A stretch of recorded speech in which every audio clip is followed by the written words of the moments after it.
Well, I'll put these back on. Where are the comments? Have we got any? I've got the comments.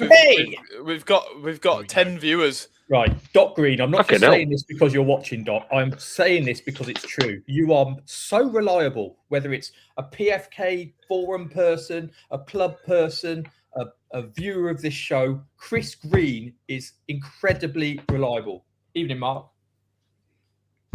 Oh, I feel like I'm being stalked a bit, actually. Yeah, it's the same people. We need some different faces, don't we? I think we're gonna have to start banning people again. I think Chris Green should do the quiz 1 week. We should get him on, definitely. Alan, I mean, and do it on books. This is like a little club. Should we just take the live off and just have a little chat? Bobbert. Well, look at that. You've seen him. He's so short. I heard that. Yeah, I heard that you can put him in your pocket. Yeah, literally. He needs to stand on a box just to get to like a kitchen worktop. He's so tiny. Bob Meehan has not left Cornwall in a very long time because I had to. Is he allowed to? Once. No, well, it's he lives in a beautiful part of the world, so why would you leave? To be fair, yeah, true. Yeah. It's a 400-mile trek for him though, just to get out of there. Just to get to Devon, Exeter. So anyway, we're live again, aren't we? I think, presumably because people are commenting. Today we've got a bit of a different sort of setup, haven't we? We don't have a guest with a subject because we've only got Chris Wilson this week, and you don't really know a lot. Yep. I said, it's sort of like care in the community. What's your name? Where come from? Chris, tell us about yourself. Okay, my name is Chris Wilson, obviously. I work at a place called Portland Aquatics and Pets, and it is a very big. But we do basically everything, which is kind of cool. I do the birds. I was saying to Chris, I've been to Portland a few times in my PFK days. Did you ever go, Nath? I don't remember Portland. It was if I did, it can't have been very good. It's actually really good. Pretty unmemorable. So no, I don't think I've actually been to that one. I don't have a recollection of it. Normally my memories of the shop tours are pin sharp. So no, I don't think I've been there. Quite heading away, and it's quite nice in that sense. We have our people that come in, and we keep some nice stuff in, but we're not kind of like shouting about it all over the place. You had like oddballs, didn't you? I saw a nice big kind of tiger fish there, and would that be you lot? Do you think that noise? No, I've been there about 7 years. We keep some nice bits and bobs in stock. We don't do everything. Okay. It's just told us we don't do anything.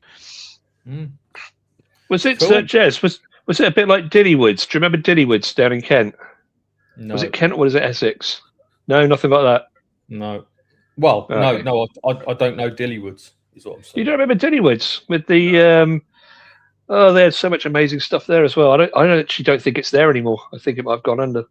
Was it Polyphemus? Is it Polynemus? Polynemus, the threadfin. Yeah, they had Polynemus there and all sorts. Yeah, weird place. Yeah, cool. Okay, well, if you don't remember it, you don't remember it. So, I don't. Whereabouts is Portland? Is it in the southwest? It's like Salisbury, it's in Wiltshire. Salisbury, yeah. Andover and all that jazz. I was out with some saltwater reef keepers at the weekend for the Reefers Network bash, which was really good, and we will have something like that. We're going to do it, aren't we?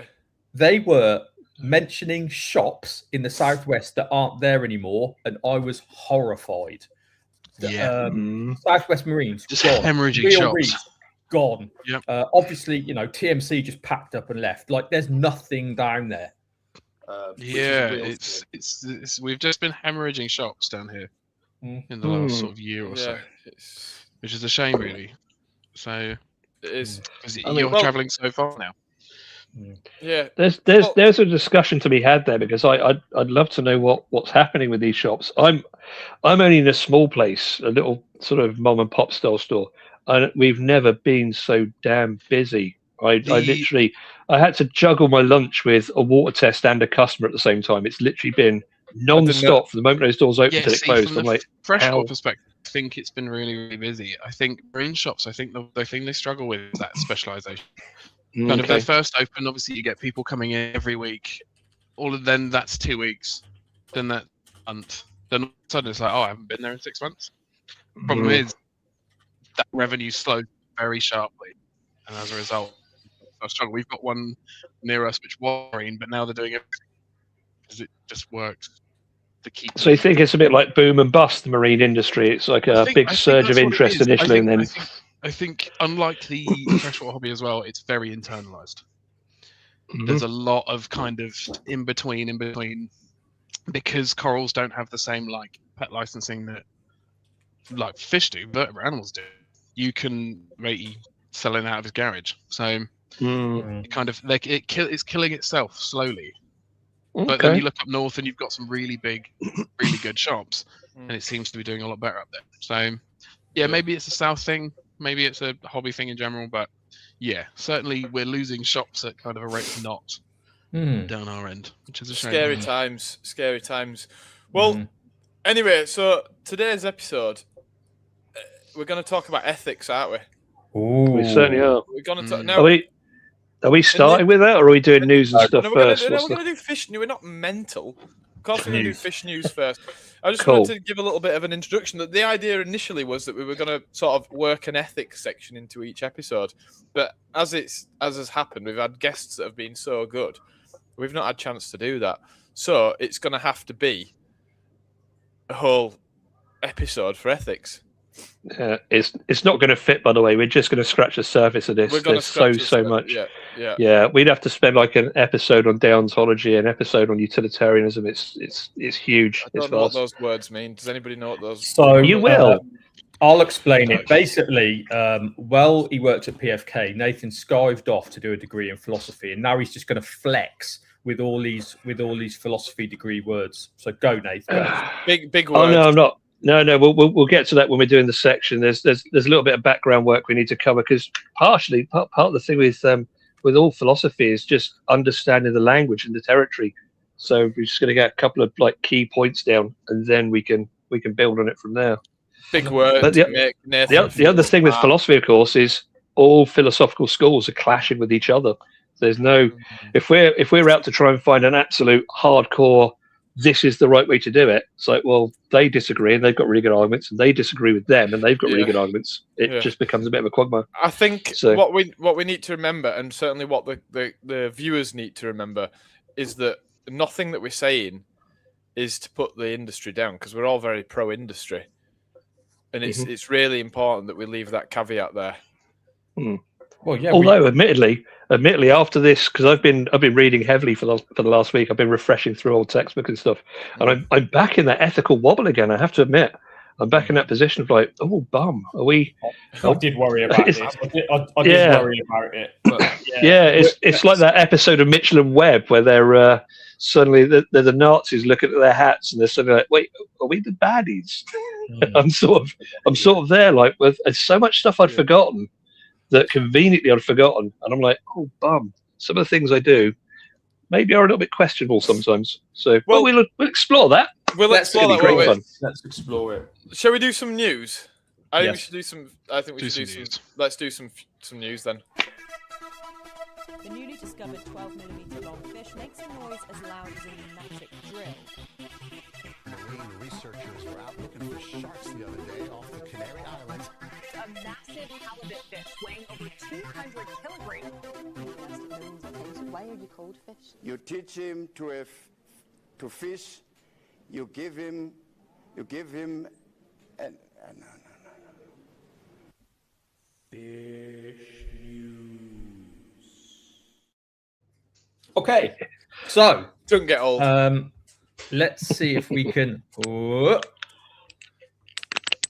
Where's it gone? Look at that. It's there. What is that?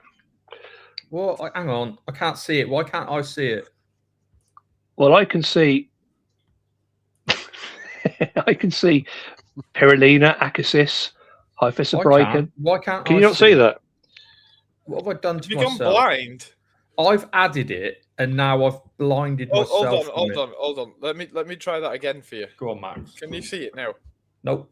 I can see some glowfish.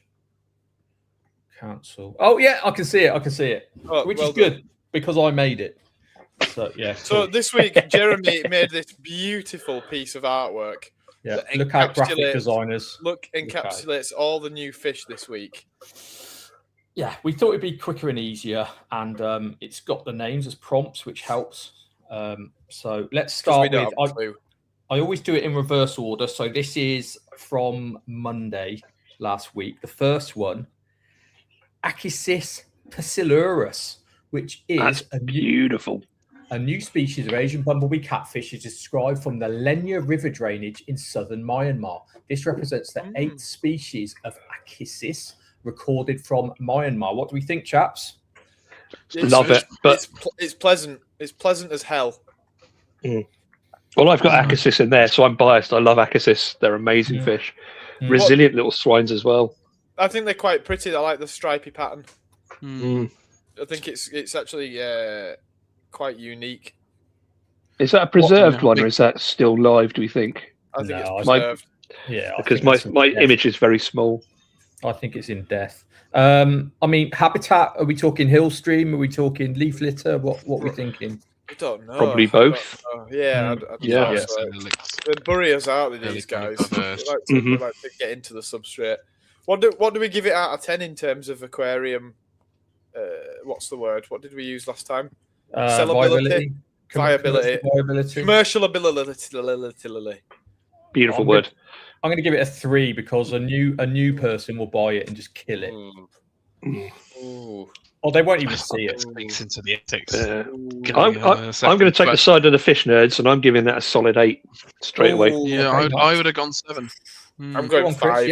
Little bumblebee stuff like that. It's a 5. Very varied. That's probably an average of about 5 or 6, then, isn't it? Yeah, which makes me right. Actually, it makes me right there, as always. You just ruined my score.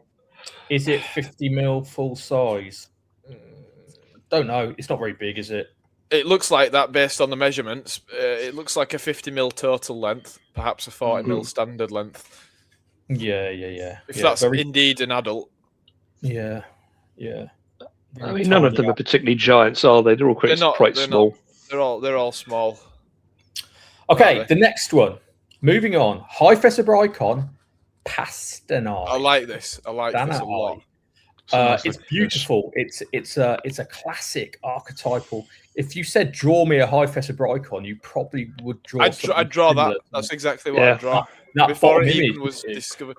Is this one that's been kicking about for a while? And is it possible that it was known as CF Agula at one point? Because CF Agula, hold that thought, Maxolotl. So, Hyphesibrycon pastanae, a new species of tetra, is described from a tributary of the Rio Jatuarana, Lower Rio Aripuana Basin, Rio Madeira Basin, Apuai, Amazonas, Brazil.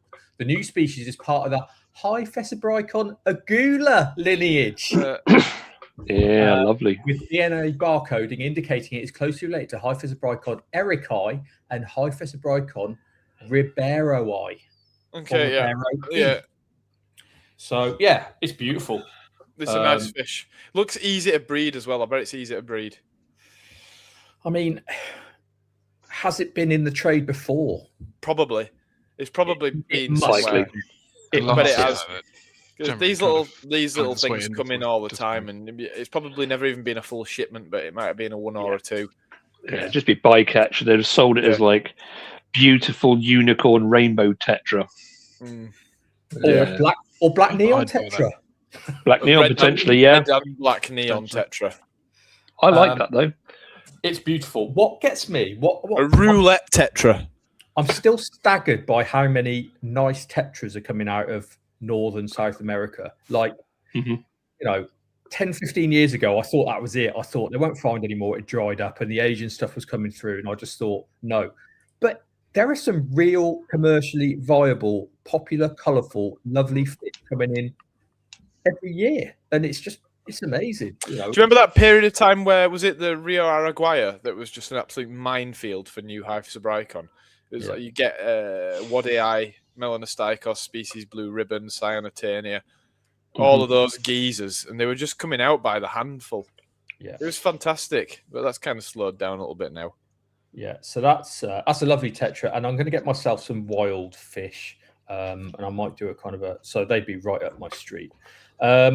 Moving on, next one is Gitchak nakana or nakana. This is cool. A new species and genus of groundwater-dwelling loach is described from a single open dugout well in a small village in the district of Golpara, Assam, northeast India. This miniature subterranean blind-coveted loach marks the first discovery of a previously unknown subterranean fauna in this part of Asia. It's the cave fish again. Every week, back again. Fish. Yeah, They're but it's not again. in a cave, is it? It's like subterranean aquifers, isn't it? Go on, So Chris. they don't tell have us any about eyes. They don't have any eyes. They've got a hole in their head. They're tiny. They're just weird. That's the government stealing eyes again. Do you think? Yeah. Yeah. There was a Hollywood movie with someone stealing eyes in India. What was that called? Well, the thing that they all danced to. It'll come to me. What? Not a clue. That sounds like a fever dream, Jeremy. Oh, Bollywood. You know what? No, hang on. It's going to come to me in a minute. It's really famous. It's going to come to me. Right, it will come to me. Is it Lord of the Rings? Star Wars. Oh, what is it? What is it? There's a dev. Oh God, I'm going to Google it. Carry on anyway. So what? Oh, okay, commercial viability of Gitchak nakana. I think it's the low. gills have eyes. Like that. Oh, very good. I think the commercial viability is probably quite low on this one. Yeah. It's gonna reach out to like the Pangaea, maybe people like. I don't even know how possible is it going to be to keep in captivity, because the second you start messing around with these tiny little pigmentless blind geezers, that I wouldn't be surprised if that kind of hole in the top skull has some kind of light receptive thing going on. So I think they'd probably strike a bright aquarium, which is basically all of them. So what are we giving it? We didn't even do the Tetra. What are we giving the Tetra out of 10? Oh, the Tetra like a 7 again. 8. I give it an 8. Oh, I'm going 6 on that one. Oh, shut up, Nathan. It's not quite as punchy as a Black Neon, but that's a 1. Even if it reached commercial levels, the only people that are going to buy it are buying it for the wrong reasons. Yeah, maybe so. What about Gitchak nakana then? Is that the one that you've just said? Yeah. I'm giving it I'm giving it a 2. To the right person, I think it's maybe like a solid 8, but I think the commercial aspect, I think it's going to be like a 3. I've got the movie. I've got the movie, everyone. Slumdog Millionaire. In Slumdog Millionaire, yeah, of course. Some really unlucky kids get blinded. So they should have done some kind of weird... And also in India. Gitchak Slumdog Millionaire eye. Correct. I'm here for it. Commercial value's just gone up. Yeah. Perfect. I've changed mine. That's a 6 out of a 10 now. Oh, God, I rescued it just. Could we class this live stream as a publication? Could we describe fish on this? Surely we've got enough as a journal credit and viability and credentials that we can just describe fish. I don't know about that. We can. We're doing it. We've just re-described it. As a synonym now. It's done. Also, we changed it to synodontis. Yes. Is it synodontis? Is it synodontis? So I've grown up with Sino, so I'd say synodontis. So have I, but right, if in music, it's not a symphony, is it? Do you know what I mean? No. True. But there's also those pre-mammalian kind of dinosaur-mammalian crossovers, which are the synodonts. Just minus the S. But is that not an I? A synodont's not spelt with an I rather than a Y. No, it's a Y. Synodont. Is it? Oh, I think it is. Yeah. Moving on.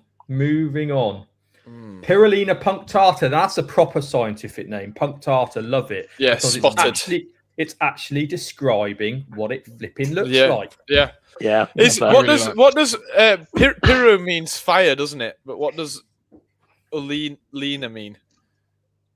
Line of fire? No. Maybe is it line of? It could be. It could be. It could be line of fire. No, it could be.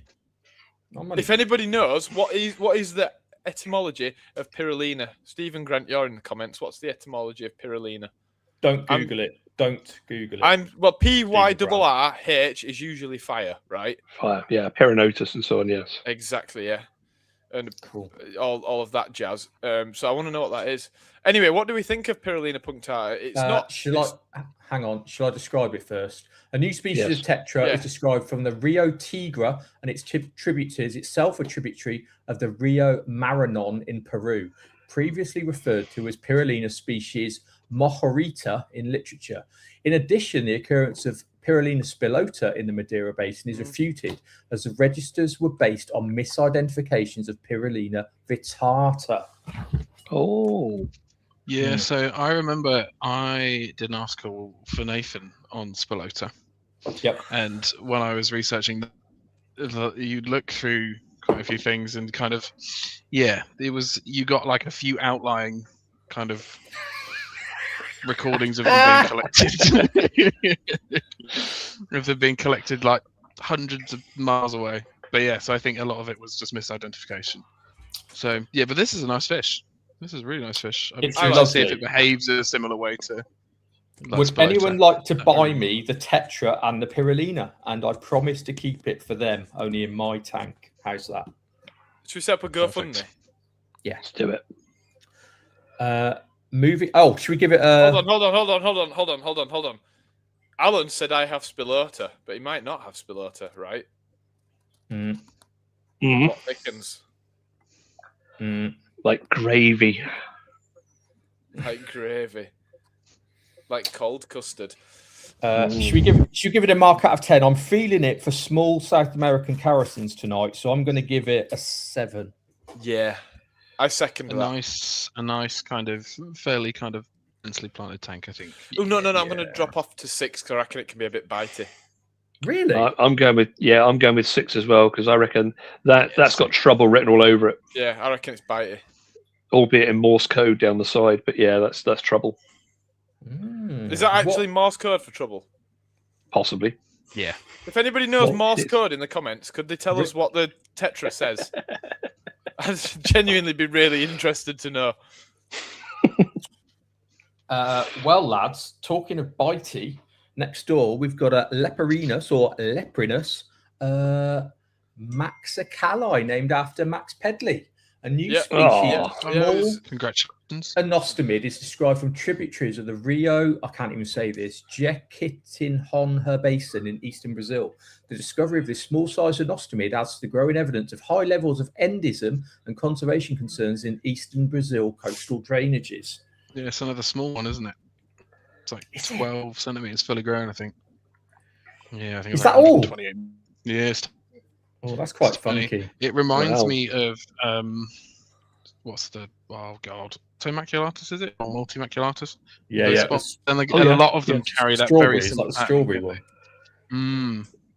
Yeah, almost like Grant's eye. Yeah, it's a nice fish. Another small one. I caught the first one ever to exist. Yeah, so it's named in your honor, Max. Well done. Yeah. And then after I caught that one, some more of them started existing. Yeah. Spontaneously. So yeah, eating the fins in your tank coming soon. Yeah. What are we giving it out of 10? I still think it'll be a high appeal. It's not big. I agree because go 8. Grantai and Nice and I were very, very popular for a while, weren't they? They were so popular. Yes. And this is smaller. So I've got to agree. I'm going to give it an 8. Even if it's a little bit naughty, I'm still going to give it an 8 because people will. I strongly, if you keep them in big groups, there's nothing wrong with them. You still need a big tank, though, don't you? That's you do need a Things like they're no bigger than a lot of your barbs. Like a lot of barbs. That's true. To be fair, a fully grown gold barb is a big fish. Yeah. He's a rum fellow. That one. A gold barb don't behave like that bad boy. It's going to. No, that's true. No, that's true. The only thing I've ever with them is just destroying plants, just eradicating plants out of a tank. I've seen them destroy fish as well. See, I well, not that exact species. Like the worst of the worst. To be fair, I had a decent sized group, and there's never really had a problem with them. Apparently, there's no apparently there's no anostomus in the trade at the moment, and that's because of where they come from. Oh, is it Guyana or something? Nostomus. Something like that. But yeah, fairly common. Yeah, they all. Yeah. Hold on, just going back. This is this comment here. I don't know if this is Alan Hopkinson or not. I think it might be because he's just messaged me. What's really interesting is the genus of bullfinches is Pirula. And that's because of the red, is it? The fire Presumably, red? I don't think that one's named after the other. I think it's probably because the type species of Pirulina had red on it, because a lot of them do have red. Is it Brevis is quite a red fish, I think, and there's another one that's quite red. So Ina generally means to have the nature of. So it would be to have the nature of fire, which would be a reference to being red, I guess. And Doc Green's just basically said that after you said it, Max. Well done, Doc. Yeah. Thank you for just copying what I said and putting it into a comment. And now Stephen Grant's doing it as well. They're all just doing it. Whatever I say, they just repeat everything I say. It's just one after another. And Bob Mayhen put, "I prefer RQ artists." We all do, Bob. We all do. Well, they actually are, really, aren't they? Let's kind of I mean, we had Steve. Was it last week? No, it was the week before. We had Steve, and he talked a load of rubbish. Like they're all the same fish. But we got him on chat after the podcast ended, and he openly admitted it's still Arcuatus. Yeah, so he went on record. Damn. Yeah. Oh dear! Is that everything for fish news? Did we give it a score? The Leprinus. Well, I'm going to give that a 5. Okay.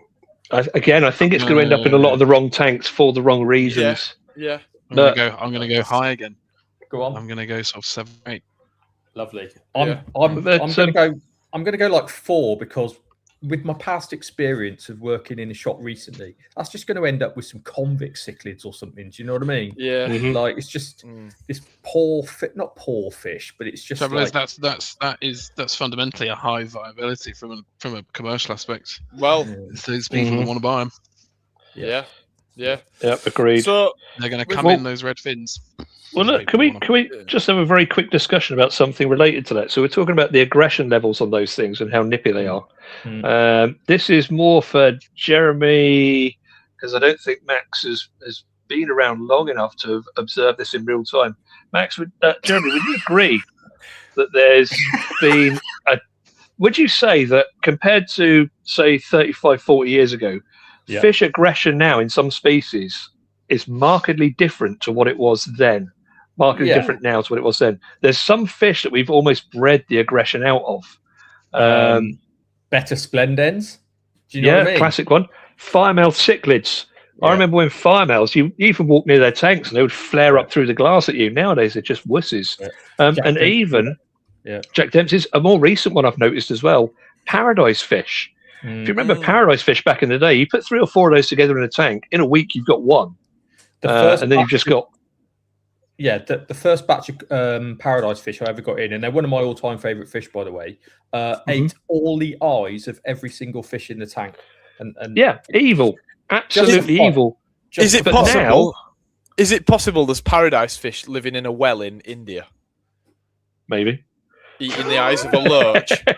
Probably are, mate. Yeah, just boring a hole in the top of the head, just by relentless pecking. But potentially that's the first of maybe of almost domestication. Yeah. You're beginning to look at an animal that is its behaviour fundamentally changed because it's just around us all the time. We'll shelve that thought. We're going to come back to that in a little bit as well. So that's a very interesting point. Listen, we're borderline going into ethics there. Can I give the like last I said, I piece might say something really insightful. There you go. Shall we one more? Leopards are like working dogs. Provide them with something to do, flow to work against, and they find give them no flow and they get bored and become horrible. I think we've discussed that before with fish. There's a lot of fish that you know, if they've got too much energy, they become angry.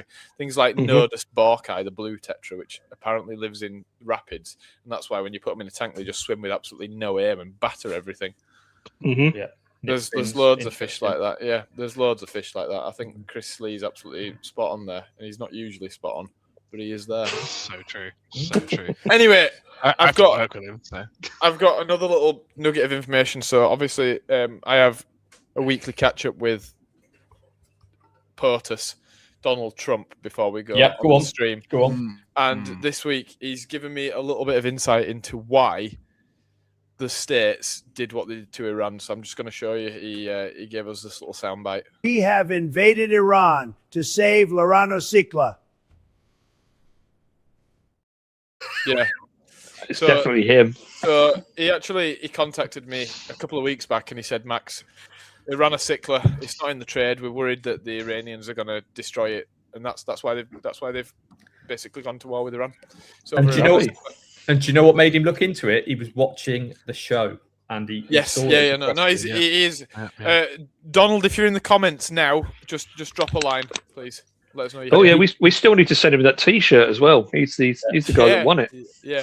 Oh, speaking of that, we got Mark Duffel kindly offered $2 last week, and the winner for that was Tom Logan. So if Tom Logan's watching today, then get in touch because do you want to award it yourself then, Max? Do you want to? It's only a small thing. Do you want to do a prize thing for this week? I just realised. Well, I'm sat on some personal copies of Fish. So if anyone wants a signed copy of Fish 1 and 2, get your ass in the comments, and we'll pick. We'll do a giveaway. Yeah, and I'll get that sent out, signed to whoever you want. I'll even sign it to eBay if you want, for future posterity and value. Pay to win. Do you know what? Pay to play. Do you know what, Nate? They never sent me one. 25 years I've worked for PFK. They never, ever sent me one. I'll send you one. Cheers, Nate. Thanks, mate. I'm going to send you one of each, signed as well. Thank you. I'm so good for you. Right, so this week, as discussed earlier, we're going to get ethical, aren't we? You certainly are. And this was Nathan's brainchild. So would you like to give us a bit of an introduction into why you feel so strongly about the ethics of fish keeping? Oh, well, that's the very first point of discussion, isn't it? So the very first point of all, and I can address this to all of you, why should any of us care about fish? So I'm throwing that one straight to the crowd. Why should any of us care about fish? And then if we can get some ideas behind that, we can start looking at the reasoning behind it. Is there any particular reason to care for them? Why should we even? Why even bother? Max, any thoughts? Why do you care for fish? Why do I care for fish? Completely selfishly, to be honest with you. Okay. I like fish, and obviously I make a bit of money off them. In a way. So I have to. No, but in a personal sense, what got you into them? What's the driver behind? Well, obviously, I've only been keeping fish for about 3 months now. If that. So I don't really care about them at all. No. So my grandma always had a fish tank, and it just had goldfish and weather loaches in. And to be honest, it was horrendous. The fish lasted about 3 weeks in general until she'd clean them out with soap, kill them, and we'd buy some more. Mm-hmm. It was a bit of a roller coaster, but that's where my interest in fish started. And we always had a tank in the house. And okay, so it's just inherited. It was I guess it was inherited that yearning for nature. But I guess nature in general has always been quite an interest to me. So you never really questioned it, you just got into it. Yeah. I didn't wake up one day and think fish could be cool. Jeremy, any thoughts? Why do you care about fish? I don't know. I'm super passionate about them, and it imprinted on me, I would say, again, from my parents. But then even if your parents didn't keep fish, I don't think that's a reason to not like them or like them. I think that's a whole nother thing about nurture and kind of exposure and all that sort of thing. I don't know that there's something else. I think it's water as well. I'm actually Chris Lukehout said it. Chris Lukehout said water is my element, and I'm just drawn. I think about it a lot, and even like a pond or river. And I was walking the dogs today, and I'm always drawn to the water, not to jump in and drown myself. Do you think that's a human nature thing? Like we're always looking for a source of fresh water. Is that a survival instinct? Yeah, the aquatic apes. Because you're absolutely right. If there's a source of water, I need to go and look at it. Yeah, exactly. Whether it's a well or a stream or a little waterfall or a weir. And I can be with people. Why do you need to go and look at that? And why don't I need to go and look at that? It's imprinted in me. Of course, we have to look at the water. Why aren't they looking at that? That's what I don't get. You know, it's like if I cross a bridge and there's a nice river under it, I am sure as hell I can't not look over it to see if I can see a chub or something. Yeah. Well, if you go back through human history as well, if you think about it, water was always a site of so many sacred ceremonies. That's why they find like bits of silver and crowns and swords and weapons in bodies of water. It was just, there was something, maybe it was a gateway to another world for them, but there was something about water. Anyway, Mr. Wilson, why do you care about fish? That's a really good question. Again, I can't really give a single answer, I guess. I fell into a job that was with fish, and this is the result of my focusing for 6 years, I guess. But yeah, they're fascinating, aren't they? They were here before us, and they'll be here after us. So I think there's something to be. You're looking at something, aren't you? Very cool. Okay. I think also something else. Sorry, Dave. I don't want to derail. It's all right. No. But I'm guessing we're all animal lovers and nature lovers as well. Is there other things that we like? You know, it's not just fish, is it? Yeah, it's kind of not so much biology, but it's living things, isn't it? And animals and organisms. Yeah. Well, we are in the UK quite historically a nation of animal lovers. I'm sure you've all heard that before. Yeah. So I wonder if there is a degree of cultural impact on how we view the world compared to, say, other cultures view the world. But again, we can come back to that. I definitely think there's more on that water thing. That's interesting. Definitely. There's something very historical. There's something very primeval in us for that. So, what do we know about rights and responsibilities? Anyone have any understanding of rights and responsibilities? Rights are the opposite to lefts. They are indeed, and you'll be getting both after the podcast. Rights and responsibilities. So, what do we mean when we talk about rights? Do you have rights? Do I have rights? And how do rights come about? Yes, you do, Max. What rights have you got? Human rights. And how are they determined? A right to life? Yep. So I'm trying to read the comments as we go along there. Yes, I don't know. Your kind of here we go. So yes, so rights and responsibilities. There's a few different ways. There's a few different philosophers over the years that have tried to cover rights and responsibilities. And the problem they've always faced is making the jump from rights with humans, with other humans, the rights between humans, and the rights of animals. So there's a few different approaches to rights and responsibilities. The classic one, where it all kind of started, I guess, was with Immanuel Kant, and that is unfortunately how it's pronounced. It's not Kant, it's not Kant, it is Kant. So I'm very sorry about that. So hard. And so lots of philosophers have tried to work out where moral values live.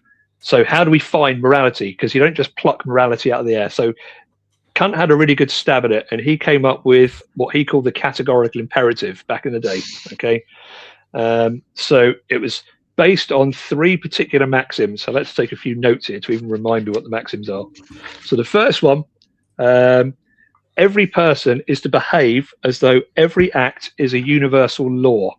Okay. So where we're going with that is he thought that rationality was able to define morality.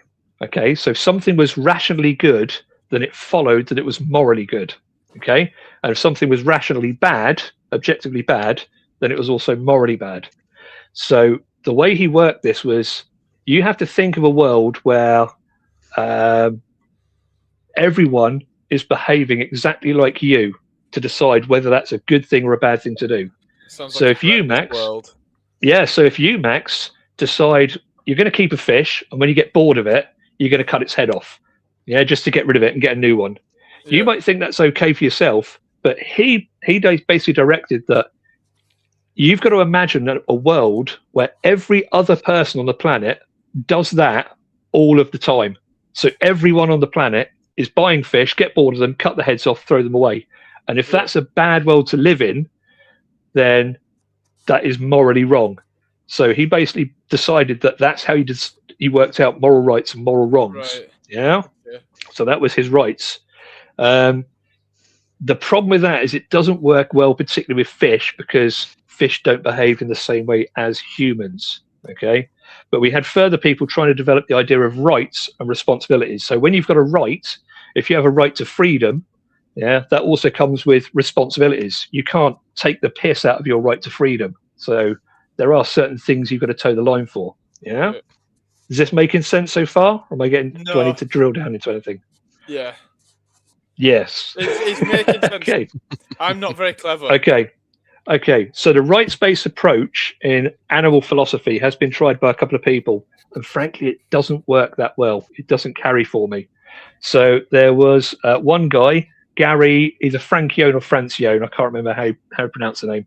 He came up with an idea about that's the one, Mr. Gadd. He came up with an idea that it was a clever but unsophisticated argument. He came up with the idea that animals are beings and not things.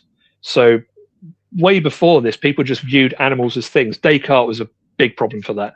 But people viewed animals as things. Think? Quite literally, yes. We can explore that at a later date, but let's not get bogged down with that. But so Francione basically came up with this idea that animals have one inherent right, and that is the right not to be the property of a human or another person. It's prima facie, it seems like a pretty good argument, because the problem is it automatically puts you on the back foot. It just asserts that right, that animals have the right not to be the property of humans, and it expects you to come up with a reason why they should be property of humans. But it doesn't actually drill down into the why they have that right to begin with. So rights doesn't really work. The other problem with rights is it only really works with moral agents because of rights and responsibilities. There's no point giving a right to something if it can't do anything with that right. Yeah. So I could give a gorilla a right to vote on how its habitat is managed. Yeah. Whether they hack down its jungle. But it can't vote, so that right is completely useless. It can't do anything with that right. So the rights approach, the arguments are kind of shaky at best.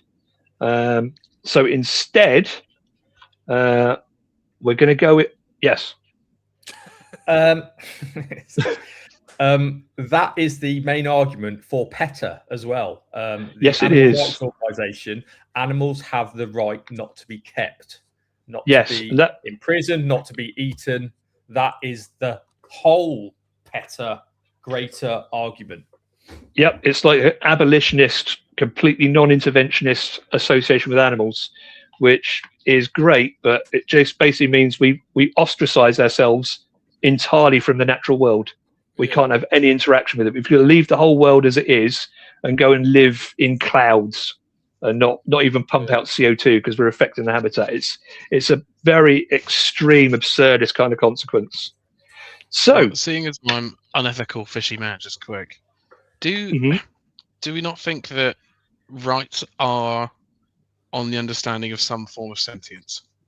Yes. You need to be aware that you have the right in the first place. Exactly in that. Order to know that they're being broken or Exactly that. So yeah, rights. You have rights against other people, and people have rights against you, and you have rights to do things, but they come with responsibilities. But you're quite right. If you're not sentient, then you can't technically have that right. Which leads us to the camp that I'm in, which is something called utilitarianism. It's a form of consequentialist philosophy, whereby the ends effectively justify the means, whereas the deontological position is the means in itself is the right and wrong, but this is the ends justify the means. And there was one there was one philosopher who basically changed the way we look at animals with a very famous argument. It's something called a reductio ad absurdum. And it was a guy called Jeremy Bentham.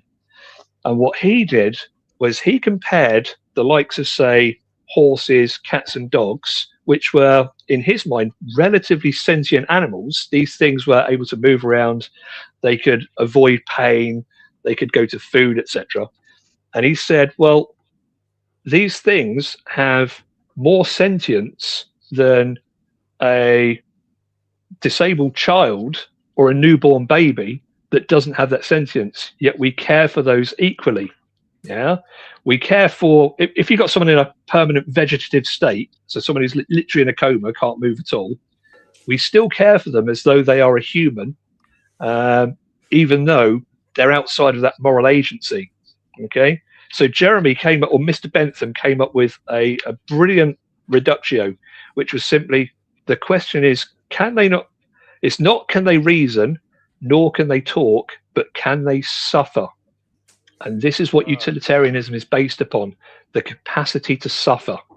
So if something is able to suffer, so utilitarianism is built on maximizing happiness for everything. So it's all about just increasing happiness across the whole world. If something's suffering to cause that happiness, then there's an imbalance. So utilitarian thinking is all about raising. You've got negative utilitarianism, it's all about minimizing pain and suffering, and then positive utilitarianism, which is all about elevating happiness at the top.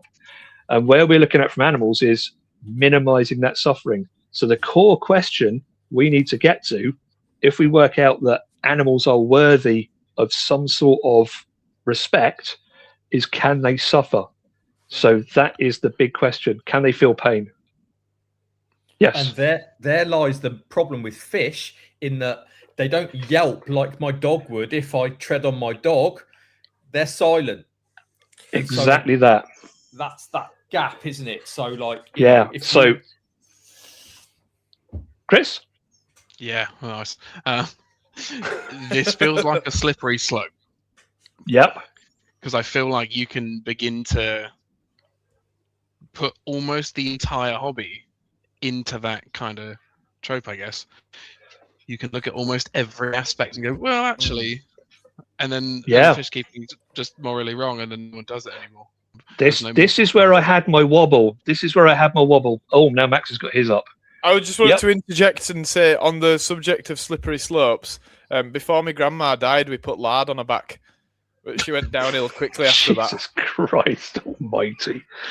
Just absolutely ends it there. Right, so Chris. Stand outside. Stand outside till the end of this lecture, Max. Mr. Wilson, I'm going to allay your fears right from the offset here. So the pioneering utilitarian of the modern age is a guy called Peter Singer, Professor Singer, and he is the professor of bioethics at Princeton University. He's the guy, you may have heard of the book Animal Liberation. It basically started the animal welfare, animal rights movement in the 70s. And it's basically the reason we have so much veganism and vegetarianism today. Peter Singer was the guy behind that. Now, some years ago, when I was doing this ethic thing, I actually got in conversation with Peter Singer, and I was communicating with him. And I specifically had a chat about, does utilitarianism work with fish? Can it be a comfy world between the two? I've actually got on the email here the last bit of communication I had with him. And so I'll read out. So this is from Mr. Singer himself, Professor Singer himself. As I am a utilitarian, it is always possible to imagine circumstances in which one could keep sentient beings captive, essentially where it is for their own good and where efforts are made to give them the best kind of life that the available resources permit. Also, if humans get enjoyment from looking at them and this does not harm them, that is an addition. So that's basically where we ended up. He's basically said, if you're looking after fish and they're not suffering, fish keeping is A-OK. Yes. And that's where the whole argument flips to the pros. And this is something that me and Max have done on Oata, is that I believe that I can provide a fish with less suffering than if it were in the wild. I can give it health care. I can give it freedom from predators. I can give it as much food as it ever wants to eat. So for me, that suffering is where you draw the line and go, but this is great because I can watch finches in my garden flee from a sparrowhawk and they're terrified. So I can actually provide a fish with a predator-free, disease-free, food-filled environment, and I believe they suffer less or may suffer less. Agreed. 100% agreed. Well, look, the floor's open. Everyone just chime in whenever. I'm not literally the teacher here. So, but I guess so could you not make the argument taking that fish from the wild and giving it this kind of life of pamper, I suppose, is in a way also taking away from its rights? In what way? The ability to display natural behavior. Take a fish from the largest basin on Earth and put it in a glass box. Yeah, we can certainly discuss that as well. So is that the right thing to do? And that kind of, I'm away from this, not wanting to keep fish anymore. Yeah, well, look, there's the counter argument is that fish could die from lack of oxygen that year anyway. Do you know what I mean? It could asphyxiate in a pool. So it's. But how? But what's the path it has to take to get to that kind of pamper? Pulled from the wild, held in tanks. Yeah, no, you make a good point there. Fish don't fly, so you make a good point there, and you make very good points. There's two angles to that you can think of as well. So the first one would be it's literally a sales pitch of Project Piaba. So obviously Project Piaba bring in all the cardinal tetras from the wild. That was like the main drive of their business. But as they pointed out, they're like, we're not harvesting anything over and above what's out there. All millions, if not tens of millions of these fish will just die on a seasonal cycle anyway, because there's nowhere for them to go. They'll literally just dry out. They'll end up in receding pools. Allowing them to live past their natural lifespan. I believe every organism wants to live, even if it's non-sentient, it's that gene carrying thing, isn't it? It's the drive to survive is life on planet Earth, isn't it? Yep. But how much suffering is caused when you allow an animal to live past its natural lifespan? That's another very good question. Criticism. It's kind of sluggishly moving around the tank because actually it should have, in wild, living full life, it would have died 3 years ago. But actually its body now is physically... It's kind of like Nathan. It should have died a long time ago. No, again, that's one of the points I raise frequently. And we can also build from that as well. So where do you stand with social fishes? So if you get a shoal of, for argument's sake, neon tetras, pretty much as you've described there, one dies after 5 years, one dies after 6 years, one dies after 7 years, and eventually you're just left with two, which is not happy for those fish to be in a shoal living out their final years. So there are questions regarding how we treat these things ongoing if we're to stay welfare minded for the best interest of the fish. So Max has got his hand up there like Max crazy. I actually want to circle back to something that Jeremy said, and he made the point that you take the fish away from the predators and that makes the life better. But to play devil's advocate, how many social species end up becoming aggressive in the absence of predators? So we talked the other day about Megalamphodus, so territorial characins. How many of them become naughty because there's no threat? Yeah, no, agreed. It's not quite the same though, because me and Nath covered a thing ages ago that said that the smell of a predator, like a peacock bass, it affects the cortisol levels. It's measurable. So we actually found out that systemized fish, if you have a peacock bass in one tank and a cardinal tetra in the other, they're not going to be happy. It can smell the predator and it freaks them out. Yeah. And then also something they get in the wild as well. Yeah, and then remember last week we mentioned the Shrek stuff. Do you remember that one, Max? We mentioned the alarm. The alarm chemical. Do you remember that one? So, and again, if you're in a centralized system with, you've got a fish that's jumped out of a tank, a guppy's jumped out of a tank into a tank in the row beneath, and it's just been chomped in half by an Oscar. It's released a load of Shrek stuff into that system. all the other fish in that system are now bricking themselves. So like, there's a predator here. One of our guys has been torn to shreds, and is there an ability to escape that kind of ongoing stress? But there is more. We take kind of obligate shoaling fish, and we put larger cichlids in with them because it'll bunch them up a bit and kind of make them move the way I want them to move. Yeah, and it's stressing. I guess ethically that is fundamentally wrong. It would be quite good to do some science on if we get our shoal of Serpae tetras with no cichlids and they batter each other, if the stress is the same. Or is it just like two brothers just having rough and tumble and basically still loving each other and not, versus being attacked in the street by a stranger? Is it, it looks like the same thing's happening, but are they actually thinking, well, it's all right because he doesn't smell like an Oscar, so it's playtime. Yeah, so almost. But this plays into another question as well, though, which is just how much awareness do fish have? So we do also need to be careful about being anthropomorphic here. And when we're talking about fear, when we're talking about stress, the basic problem with the whole philosophy of mind, how things feel, how things work, how thoughts work, is that every one of us has a study sample of one. The only thoughts I know are the ones that exist inside my head. The only experience of fear is the one I have myself. I can't tell you if Max has the same experience of fear as I do. It could be something completely different. So we need to be careful thinking with our surprisingly advanced brains, what exactly do these smaller, not to say lesser, but these smaller organisms feel in comparison?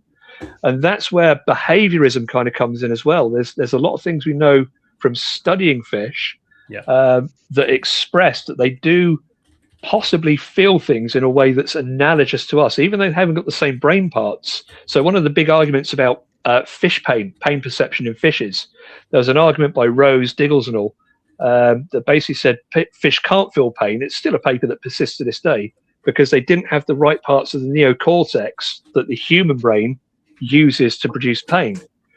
So that's basically like saying nothing ever felt pain until suddenly a human came along and developed that part of the brain, and suddenly humans were the first thing to feel pain. It's like, well, evolutionarily speaking, nothing would have got that far.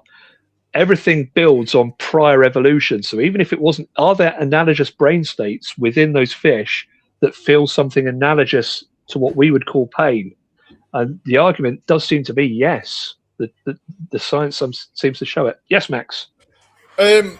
Now, I don't have my facts straight here, but I've just seen Tom Logan's comment, we should put our body through good stress to be healthier. A few years back, and I can't remember who did it, there was a zoo that was experimenting with meerkats, not like in a weird mad scientist way. But what they found is for the meerkats to be at their healthiest, I don't know whether they were fighting without this stimuli. Basically, in the what's the lack of predators in a zoo environment, they were stressed. They were stressed because of a lack of predators. So what they were doing is they'd started to fly drones over the meerkat enclosure. Yeah, it was encouraging the lookout behavior and the alarm calls and that, and the meerkats were visibly a lot less stressed with the presence of a predator, for lack of a better word, which was quite interesting. Is there evolutionary expectation for things you are hardwired for? So there's a whole discussion now. Again, going back to the whole systemized aquaria thing, there's, as well as the Shrek stuff, as well as the whole idea of predators being able to smell prey and vice versa, there's even on intra-species levels, there's studies that have been done. I mean, I can cite one that was brought up with is it brook trout or brown trout? It's a type of trout. What they found is that when they were being kept in certain systems, they would avoid any water that smelt, had the aroma of their own relations, because in the wild, they're all about separating out.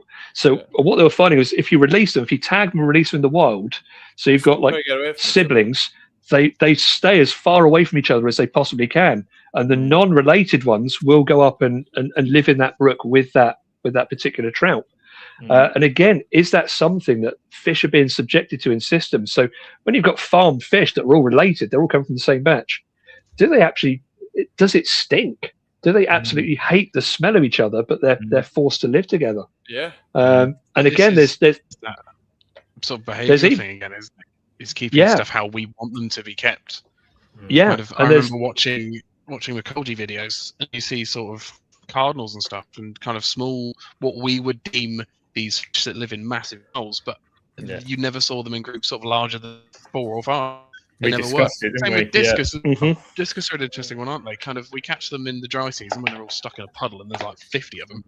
Yeah. We don't necessarily know for certain that's what they do. When there's those forests flood and they disappear off and do what they do, are they sticking to those big groups, or actually are they kind of separating out and doing their own thing? Well, also you've got that interesting thing with prey species, and that they're hanging around with others that look like them in the hope that the others get nailed and not them. So they're actually all hiding behind each other, going, "Take him instead." Yeah, I do that. Have that one all the time. Yeah, have that one. Yeah. So before we get too far off track, because we've started going into loads of examples there, I want to raise the definitions of welfare as considered by the scientific community, and I've got a really good book here with the actual 3 definitions as they be described, and see which of these best suits what we do as an industry and as a hobby, and what kind of crossovers we should have. So I'm just going to lose my glasses a moment so I can read this. So you've got 3 main definitions of welfare when it comes to. Look how small his eyes are. They're beady. Shrimp eyes. Yeah, just stop the glare from your arsehole. I've seen bigger eyes on well-dwelling lurchers from northern India. I've actually got a little hole on the top of my head as well. Right, the 3 definitions of welfare. First one, good biological functioning is an accepted means of measuring welfare and unquestionably provides scientific data regarding the physical condition of the animal. Poor health can be caused by, and maybe the consequence of, suboptimal welfare, which can be reliably quantified. So what we're saying is you can measure the well-being of a fish based on its health. That's one definition. 2, the feelings-based definition of animal welfare goes beyond physical parameters and includes a psychological component. This assumes that animals are sentient and have subjective experiences, and so can experience suffering on an emotional level. And I think that's kind of what we've dived into a lot of. And 3, finally, nature-based concepts of animal welfare suggest that animals should be able to freely perform their natural behavioral repertoire. And I think that's what Chris was alluding to earlier. So which of those 3 do we think we should adhere to most? Are we looking at literally the physical condition of the fish? Are we trying to concentrate on how they're feeling, or are we giving them what they can do in the wild? Because from my own perspective, I would fall into the 3rd camp, because obviously my whole life I've been about biotopes and about trying to recreate that nature. What do we think is right and wrong there? But as humans and as the hobby, it's definitely the first one. You know, how many times do we say healthy fish? We all say it all the time. If it's healthy, it's happy, it's blah, blah, blah, you know, and that's what we tend to go for. I've got a couple of things to say. First of all, what's the point of keeping a fish in a biotope if it's dying and it's in terrible shape? It seems like a terrible thing to do. The second thing that I wanted to raise is how many fish that we keep in captivity don't have a biotope. So how the hell can you keep how can you keep a domesticated fish in its natural habitat? You simply can't. You can't do that. So let's have a discussion right about that. Domesticated fish, good or bad? I've got one to lead with straight away. It's probably the most hated and loved fish in the entire industry, and I think it's got a perfect place within this industry, and it's that goddamned hideous parrot cichlid, that horrendous hybrid of a thing. But think about it from the perspective of aquarium life. If it's in a suitably sized tank, something like a 4-footer, it's perfect. It doesn't outgrow the tank. It's hard as nails. It doesn't have any natural behaviors as such that it has no need for foraging. It's literally a product. It's a product of the industry. I think for the that industry in itself probably begins to raise questions. So like, Hit me. It's a hybrid. It's a hybrid for a start. It's two fish that would not meet in the wild. So we have forced the parents of that fish to act in an unknown way, which means at some point they were probably wild fish. Which, if you want to really stretch, you can say that historic kind of ethics of parrotfish is probably bad. And at that, the fish around it, if we're for like natural keeping and we're looking at toast, we are running on the assumption that we can fish with fish that will recognize, or going on the idea that they're sentient, that they recognize the others around them.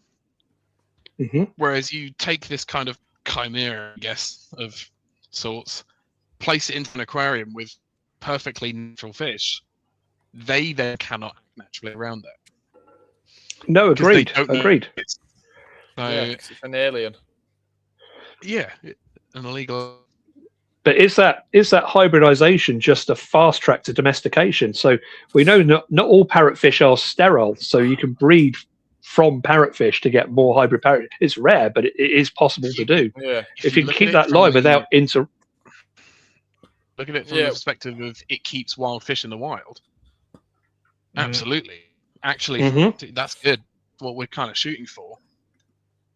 But for me personally, so we don't stock we don't stock parrots, we don't stock foul horns, because we believe from a moral perspective they don't belong kind of in. But at the same time, as soon as they're born, they're alive and they're sentient, and therefore they need to be treated with the same respect as everything else. But they are, and therefore they am.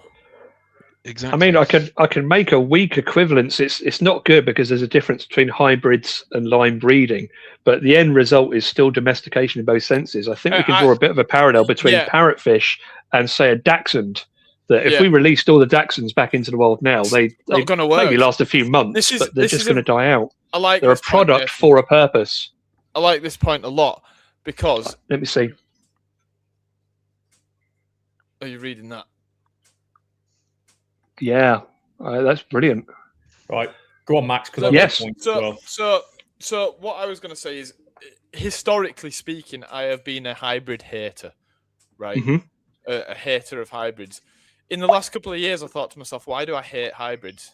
Why do I actually hate hybrids? And I thought long and hard on it. And I think it was actually an article on marine angelfishes, I think, that were being bred by biota. And their argument was, we've created a new fish for the trade, so we don't have to go out and catch this thing. And realistically, the bottom line was, every marine fish that's sold is being sold to its death. It's not going to breed. It's going to live out the rest of its days in this tank that it gets sold to. So what the hell difference does it make, broadly speaking, if it's a hybrid or not? Because it's not going back to the wild. Provided that the fish itself is healthy. So that got me thinking, and I thought, why do I hate hybrids? Because I'm happy to sell hybrid live bearers if I'm working in a shop, and I'm happy to sell line-bred fish that are nothing like the wild counterparts, and if released back into the wild would cause all sorts of mayhem. So why should I get so, frankly, butthurt about hybrids? Yeah, so that's going back to that first of the welfare definitions, which is about the good biological functioning of the fish. If it's healthy and happy, that's a reason to keep it. The other thing, of course, is there's hybrids everywhere. Sorry, Jess. I think, like Stephen Grant said, and we all agreed, we all go down this rabbit hole of kind of semi-specialized hobbyists. Of it just makes things harder to ID. So I was a cichlid person, Stephen's a cory person, a catfish person, and we get to that certain level of competence when we're like, I don't want Central American cichlids to be hybridized because then I can't tell if they're a new species or if they're something else. And we get to that kind of moral high ground. But if you go further and further down the line and you speak to evolutionary biologists, they'll say hybridization is part of speciation. It's part of evolution. It's a quick way to speciation, effectively. Well, we're hybrids. We're part Neanderthal. That got into us. I've got a big one. I've got a big one for you here, right? As humans, we're part of nature, right? Whether we like it or not, we are part of nature. We're part of the earth biotope, as it were. So what we do to fish is an environmental factor that's essentially affecting their evolution. So at what point do we draw the line and say what we're doing to fish is actually nature? So here's let me Jeremy, I'll come back to you. Give me just one point. Something really interesting. One of the most successful animals on the planet is the chicken, right? Because it's tasty and it's appealed to us, and it has essentially evolved itself into this new creature that's so far removed. And that's a hybrid, by the way. The chicken is a hybrid. It's not one species. Cows. Yeah. Cows came from aurochs. So but it hasn't evolved itself, has it? Well, No. kind of. But has it or has it not? How do we? No. Has it evolved itself? And this is the whole successful gene theory. So. Exactly. So, Nath, Max, you're both right. This comes full circle in that if we take the humble goldfish, there are more Carassius auratus on planet Earth than there ever have been before. If the success of a species is purely down to making genetic copies of itself, the goldfish is more successful via domestication than it ever has been before or would have been in the wild. Same as the chicken, same as the cow, the cat, the dog, etc. There are more dogs on planet Earth than there ever would have been wolves. So is this mutualism? What is this? Because it actually works for both parties. It has to be mutualism, right? It is. It's a symbiosis. And Roaches has just put chicken equals selective breeding. It is selective breeding, but at the same time, it's not. And I know this sounds like a really, really, really, really wild concept for me to come out with, but if a fish evolves in a certain way, is it the fault of the river? And you go, well, hold on, that's not the fish's fault that it looks that way. It's the river's fault. It's actually, pardon the pun, it's a chicken or an egg. It's a chicken or an egg situation. Have we played God? Or let me go even further. How many predators are the way they are because of how many prey species are the way that they are because of a predator, right? That's not unnatural. We know that that's nature. We've basically only done the same thing to chickens, and it feels like we've sort of played God, but ultimately the genetics are there for the chicken to become this animal that they are. Yeah. And I know this is a really, really wild take, but when you really get down to it, we sort of we're making ourselves feel important. We're saying, well, we did that, and well, we didn't do that. The chicken did that, and then we exploited what the chicken did. Yeah. It's exactly the same, Max, with goldfish, right? The twin-tailed goldfish occurred from a spawning of goldfish. Someone identified it, but their genes did it. We didn't do it. Yeah, exactly that. And this is my point. That with mutations, the animal did it, not us. We just exploit it. Yeah. Yeah. So, can I start the next chapter of this kind of discussion with another question with where we've come so far? So, do we think fish are worthy of any kind of moral consideration, and why? Why should we care about fish? Any thoughts at this point? Yep. So I'm back to the suffering thing. I believe that fish can suffer, and that is the route that I take in their care. Be it in the natural environment or in an unnatural environment, I believe that fish can suffer, and I don't want them to suffer.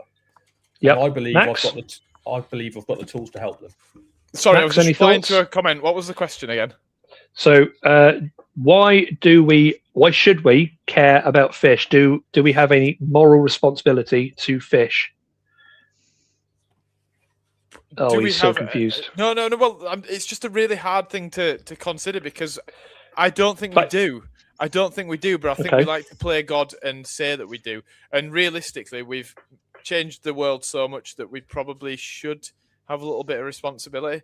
But I'm quite nihilistic, and when it comes down to it, I go, well, what does it matter anyway? All species are going to be different in 2 million years anyway. Everyone watch Max because he's a psycho. Mr. Wilson. Do we owe fishes any kind of moral responsibility? Do we have a moral duty to fishes, and why? I think, as the kind of higher kind of beings on Earth, I think because of how much impact we can have on the environment, I think as a result we have an obligation to all living things that we preserve something they maybe can't control.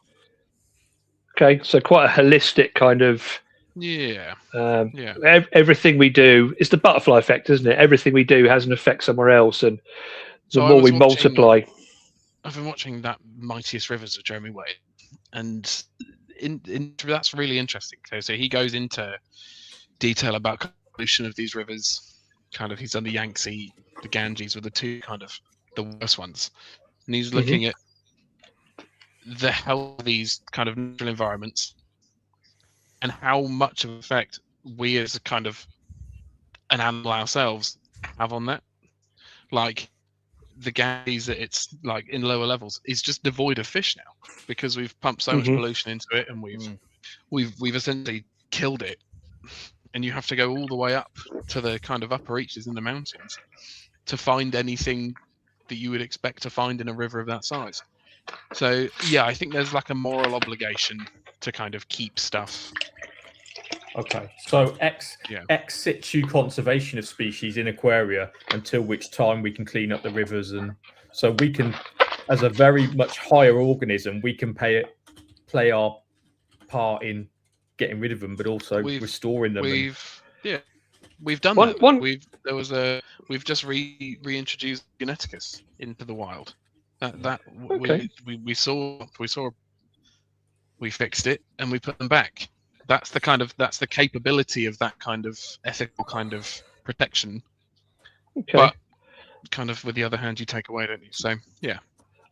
So I've got another question for you. Then I've got a bit of a wildcard question for you on this one, which is it's actually a thought experiment rather than a bona fide situation. What if you were the last man on Earth? What if Thanos came along tomorrow and just snapped his hands and everyone left but you? Would you still have a moral responsibility to other organisms and their care? Would you have to still care for the planet and extinctions and things like that? No. But equally, one person probably wouldn't be responsible for such extinctions. Appreciate it, but we also need to look at what the moral difference is between the two. So, okay. And we are only responsible because we don't have the responsibilities in our current situation. If I was the only person left on the planet, the only man on the planet, I would still like fish. Yes. Yeah. Hard agreed. Yeah. Quite nice. So, where do we stand on fish pain and sentience? What do we feel about fish, or more importantly, what do we think fish feel? Any thoughts, Chris? I have a question first. Do we, and I genuinely don't know the answer to this, do we know of any sentient freshwater fish? Because we obviously know about some saltwater ones. We know octopus and some wrasses are. Is there any sentient fish? So trout appear to be sentient. And what's the definition of sentience? Oh Christ! Awareness. Yeah, in its simplest form. Yeah. Yeah, not quite. Is it not awareness is a spectrum, surely? Sentience is, so from a philosophical perspective, you're more looking at sentience is something that is experiencing of a life. Let me just have a look. Yeah, so the capacity for subjective experience, specifically the ability to feel, perceive, and experience sensations like pain, pleasure, joy, or distress. That's a broad definition. That's quite close to the philosophical definition of sentience. So are there sensations that it feels? Can it feel pain? Can it feel hot? Can it feel cold? Can it feel things? And can it act upon those things? Do those things drive its existence? Surely all fish are sentient then. Are they though? Chris has just raised a really good point. How many fish? More kind of a specific responsibility for us. As a collective hobby, it's our duty to make people who don't care about fish care about them the way penguins and polar bears. I think that's right. I think that is our duty as people in the hobbyists, people kind of moving these fish around, facilitating that kind of thing to happen. Yeah, I think Chris is right. I think that's interesting. Okay. No, I'm with you there. We can certainly come back to that as well, because that is that's a topic for a bit later. So pain and suffering. Max, do you think fish can feel pain? Can fish feel pain? I don't know. I would say yes, because they react to things that would cause them pain. For example, they would avoid a predator. They would avoid. They show stress in water condition that isn't correct. They show stress when they're showing signs of disease, which points towards pain, right? Yep. Yeah. And one thing you can do with that as well is, so most of the experiments have been around analgesics, so painkillers. Do fish respond the same way when they can or can't feel pain to certain stimuli? Right. Okay.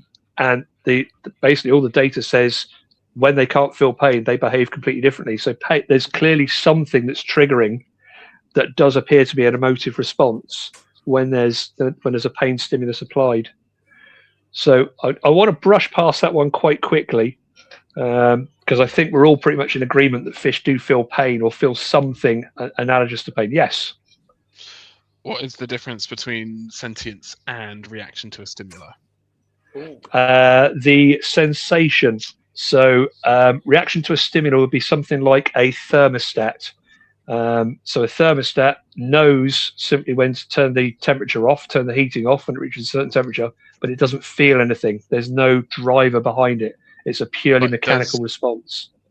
But does a fish run away from a bigger fish, or does it run away from You have to sorry, you broke up on that one. You have to repeat that one. Does a fish run away from a bigger fish, or does it run away from a predator? Well, it swims away for starters. I don't Oh my days. Get him off. I'll take myself. Yeah. Sorry, guys. So yes, again, experiments have been done with what's called bold and shy fish and their interactions, how brave they are. One of the interesting ones, interestingly, so this was ability to a degree of self-awareness, and it was done. I can't remember which species it was. I'm going to say fighting fish for argument's sake, but effectively, fish were allowed to fight while other fish watched, and fish were able to gauge their own abilities, having seen the victor and the loser of said fight. So there was a degree of awareness when that fish, the observing fish, was placed with the losing fish, it'd be extra confident, bold and aggressive. And when it was placed with the victorious fish, it'd suddenly be like, oh shit, I'm going to get battered. So there were degree, and even to the extent of cortisol measurements in those fish were different based on the situation they were put in. So there was like a degree of premeditation, like an expectation. Do you know what? That's a really interesting point, that, Nathan. I like that. The reason I like that particular point there is if fish were unable to do that, any sort of hierarchy or dominant structure would become a bloodbath, right? Because if a fish has just fought, it's going to be weaker than it was before the fight. Other fish would, in theory, be able to pick it off. But it's almost like there's an evolutionary thing that's telling the weaker fish to respect the stronger fish, even when it's on the back foot, which I don't know if that's true. That's just my theory there. But it sort of holds true, because that would allow the strongest genes to continue. Yeah. Well, the other thing they could do with fish are what are called preference tests. And there's been quite a lot of these done over the years as well, which show fish having a preference for something that is in its favor as opposed to something that's against its favor. One example would be female Siamese fighters again. So wild type female Siamese fighters will associate far more. They have a preference for associating with other barred wild type female fighters over, say, a sorority with like a red, a blue. They won't group up together, but when there's like a group of 5 striped ones, that's the ones they'll bond with. Same with angelfish as well. Angelfish, it seems, have a preference, when given that preference, to go, even though they can't see their own markings, a striped angelfish would much rather be with other striped angelfish than with gold or koi or smoky. Yes. They also choose to breed with other striped angelfish as well. So us putting a gold with a black marble and spawning them is not their preference. Yes. Which leads us to, then, in that case, responsibilities. What responsibilities do we have towards fish? And I think we should look at it from 2 levels. Because one discussion I want to raise is the responsibility of the hobbyist as well as the responsibility of retailers. I think this was kind of what we built it around initially, was what responsibilities do retailers have for the livestock that they sell? How much should we police the industry? And where do we draw the lines? So again, opening the field to anyone. Where do we stay? if I may start there, I think first and foremost for both the keeper and the retailer, it's in the retail setting, it's very hard to. We talked about keeping fish in a natural setting. It's very hard to do that and remain commercially viable. So you sort of have to find the middle ground. You've got to compensate. What's the word? There's a word for that. Cannot compensate. Yeah. What's the word I'm thinking of? Compromise. Yeah, compromise. So you've got to compromise there. So I think first and foremost, you've got to keep the fish as healthy as possible and with as little suffering and stress. I think that has to be priority number one. But I'm already going to preempt what I suspect Mr. Wilson would say. What if the nature aspect is a key component of that stress?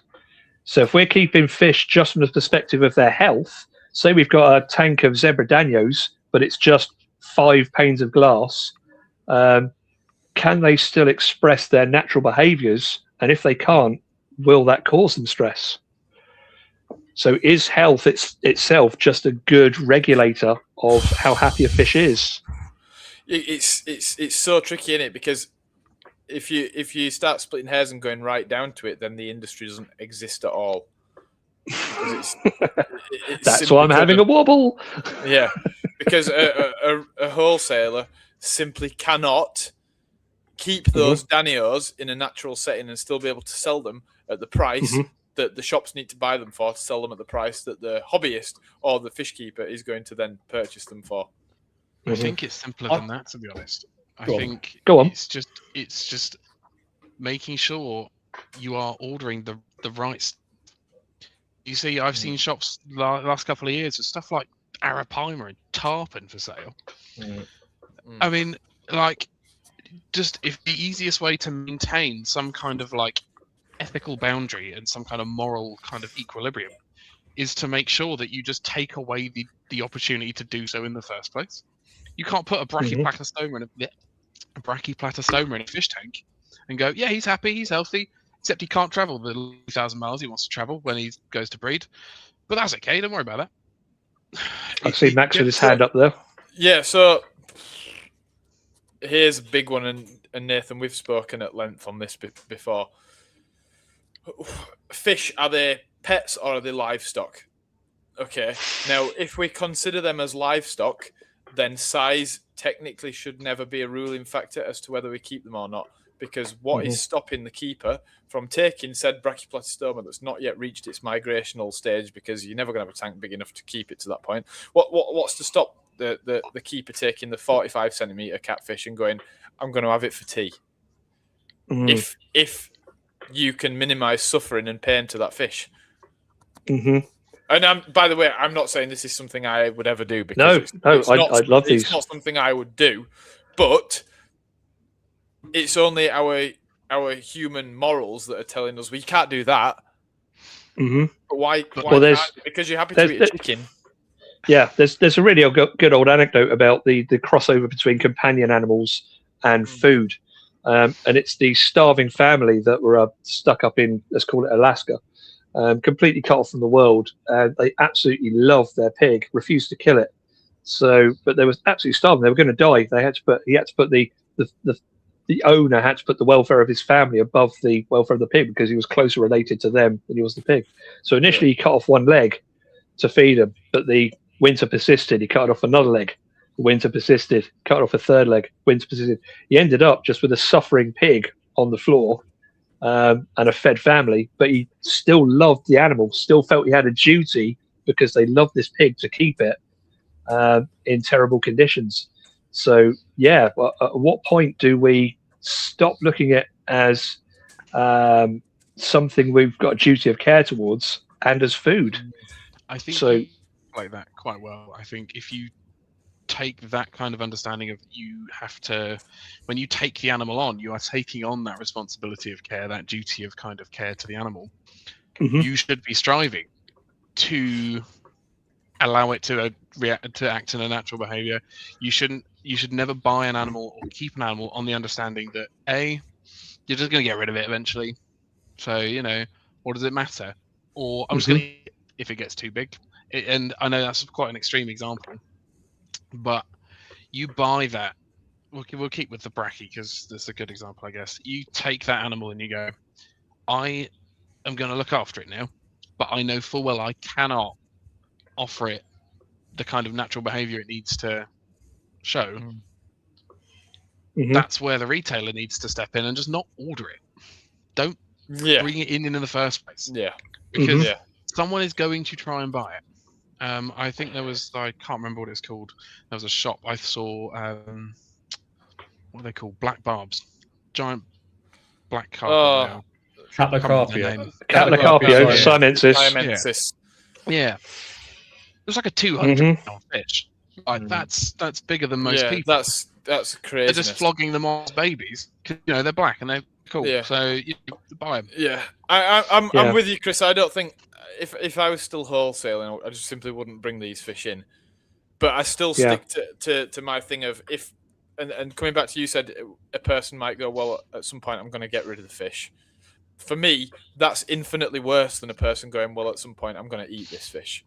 Because if you say I'm going to eat this fish, you've got a bit of you know what you're going to do. You've got a plan, and you're going to do that before the fish starts to suffer. Which, but I don't like the idea of I'm going to buy this fish and then I'll just get rid of it because there's absolutely no plan in place, and you're opening up that fish to suffering probably. Yeah, the thing is, at that point, you're basically analogous to a free range farmer who's trying to do the absolute best welfare for their animals, for their pigs, for their chickens, for their cows, but ultimately still know that it's going to be a food item and it's going to be killed at the end. Yeah. So are we still ultra virtuous in keeping this animal and giving it the best possible life, but knowing that we're going to do an unvirtuous thing and kill it prematurely? It comes down to if the animal suffers, doesn't it? Because death doesn't necessarily mean suffering. Is that a hot take? What? Oh, I don't know. Am I taking it too far there? Because in my opinion, this is why I'm not a vegan, but I'm quite selective with the meat that I eat, because I don't necessarily think that death means suffering, as long as it's done properly, right? Yeah. And that's from start to finish. I think it's interesting that the major kind of dividing line with us as fish keepers is fish size, species size, and is that actually, if we remove ourselves from that, is that actually us anthropomorphizing it all again? Because we've all just said zebra-danios are going to be quite happy and brachyplastoma aren't. This is I like where you're going with this. Can I make a point? Of course. If we were to take sheer numbers of fish that suffer every year, just sheer numbers of individual fish that suffer every year, I bet red-tailed catfish is way lower than neon tetras, for example. But again, the other question, so there's a couple of questions there. Is suffering equal across all the boards? So does a Pedocypris feel as much pain, fear, whatever, as, say, a Osphonemus gourami? With a larger brain. Exactly. What is the sliding scale here? And do we also address those fish on a sliding scale of how much? Do we give the big fish, the big brain fish, more attention than we do the ultra tiny guppy fry that probably can't feel much of anything? Also, Chris mentioned like the Ganges, right? Well, you've got small fish in the Ganges and you've got supersized fish in the Ganges, but they're both in the same river, right? So which one needs the big river and which one doesn't? We're going the small one doesn't, the big one does. Is it that simple? You know, and there's this thing like in other animals, you know, like in the reptile world now, baby snakes actually want to be in a tiny little tub. Is that right? That's what they say. So we say, but like I've said to people before, kind of from at work, well, if they got that stressed out that they're going to die if they're kept incorrectly that way, well then the snakes wouldn't exist. Well, because I think they're bored to the wild. That's quite a big. It's more the fact that they're going to try and find a burrow in the wild and not come out of it. And my partner Sarah used to breed rabbits, and apparently there's always a big argument about rabbit hutch sizes in the pet world. And apparently female rabbits in the wild don't like coming out of the burrow. They don't. There's males out there. There's predators out there. People, other rabbits are trying to have sex with them the whole time. They don't like it. They actually like the smaller environment. So the rabbit people say. So are we extrapolating a burrow as an enclosure? Yeah, do some fish prefer a smaller, tighter, safer environment? In the, and again, that's falling back to the ability to express natural behaviours like foraging and so forth. So, yeah, you could probably put that to bed if there was enough preference testing done to see what they actually preferred. But how much is that is evolutionary driven? But again, we're focusing on big fish, but even the small fish get massively neglected, and there's loads of stress there. So things like zebra danios. How often do you see people with they bought a 20 litre or a 25 litre bloody nano tank? They want a few little fish for it, and end up wanting just 3 or 4 danios. Now we know full well that a group of 4 danios, you get massive hierarchy in that group of 4 that you don't get in a group of 25, 30. Again, it's defying their kind of nature. So even small fish are a big problem when it comes to expressing natural behaviours and the way they're kept. But my question is, should we be policing that, or is that the responsibility of the end user, the hobbyist themselves, to learn that? And I raise that because we've mentioned this before, so many hobbyists now are relying almost solely on the retailer to tell them everything about their tank, even with the problems that they raise. I don't know who put their hand up first. You slog it out, guys. It was Max. I'm going to come and beat you up, Chris. No, you're not. So, no, I'm not actually. Thank you. So I actually think this is really difficult, and I don't know if he's watching, but Pete Liptrot once gave me some really good information.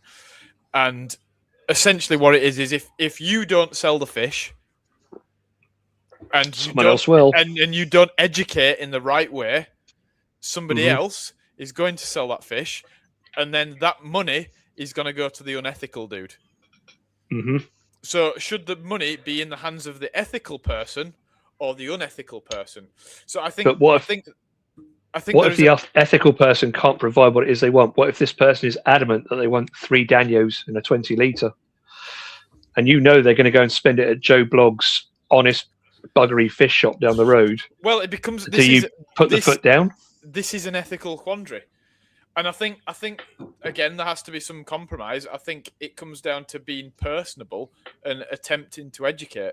And I think this is what the retailer should do, is be. And I know this is really hard because you've got to do a million other things as well. And this is probably why a good shop could pay a good member of staff a little bit more, because they could technically generate more sales in this way.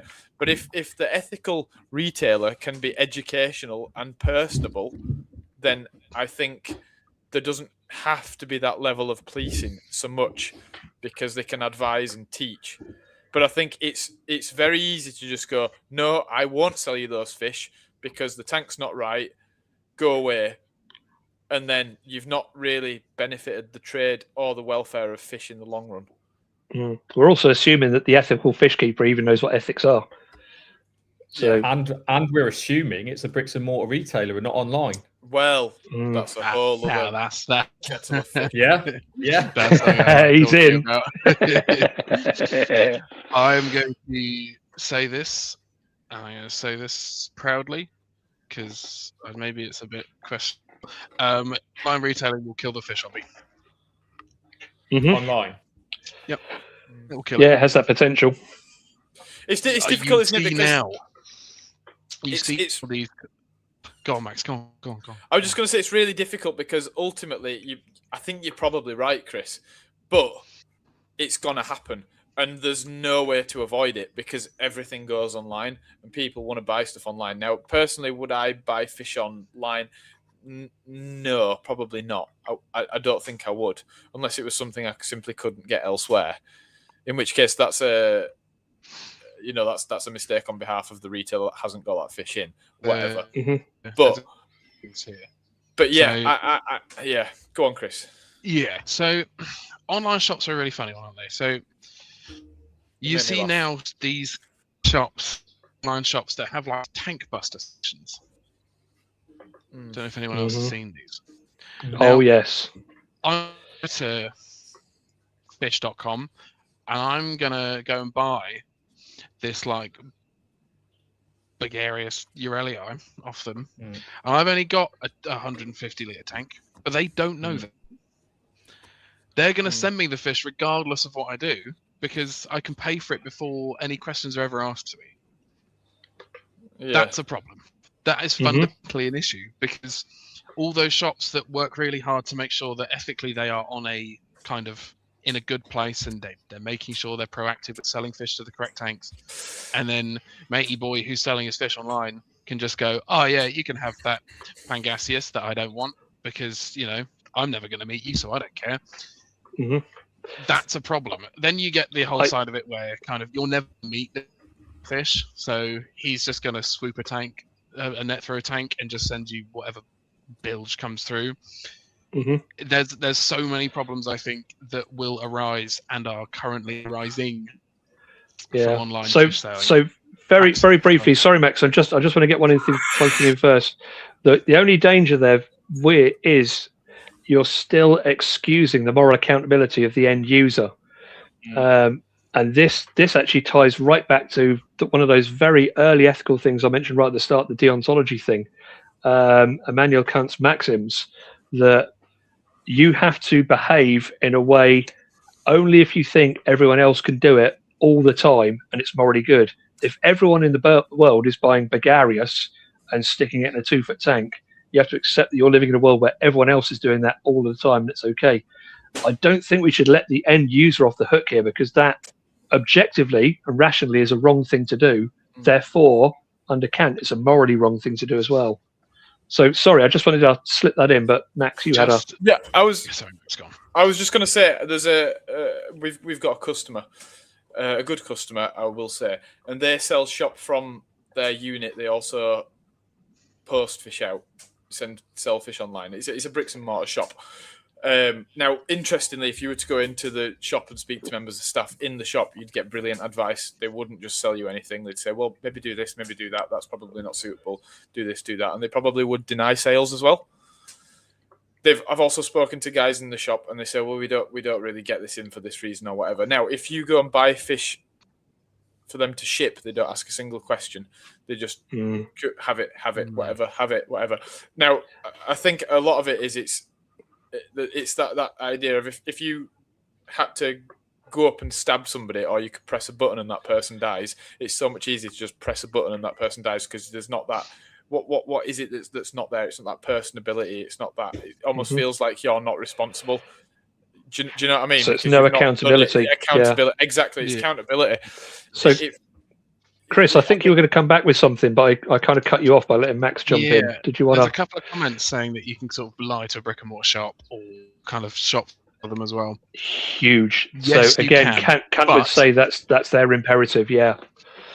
Exactly that. If you are choosing to lie to the shop, you have taken your ethical opinion is that fish does not matter.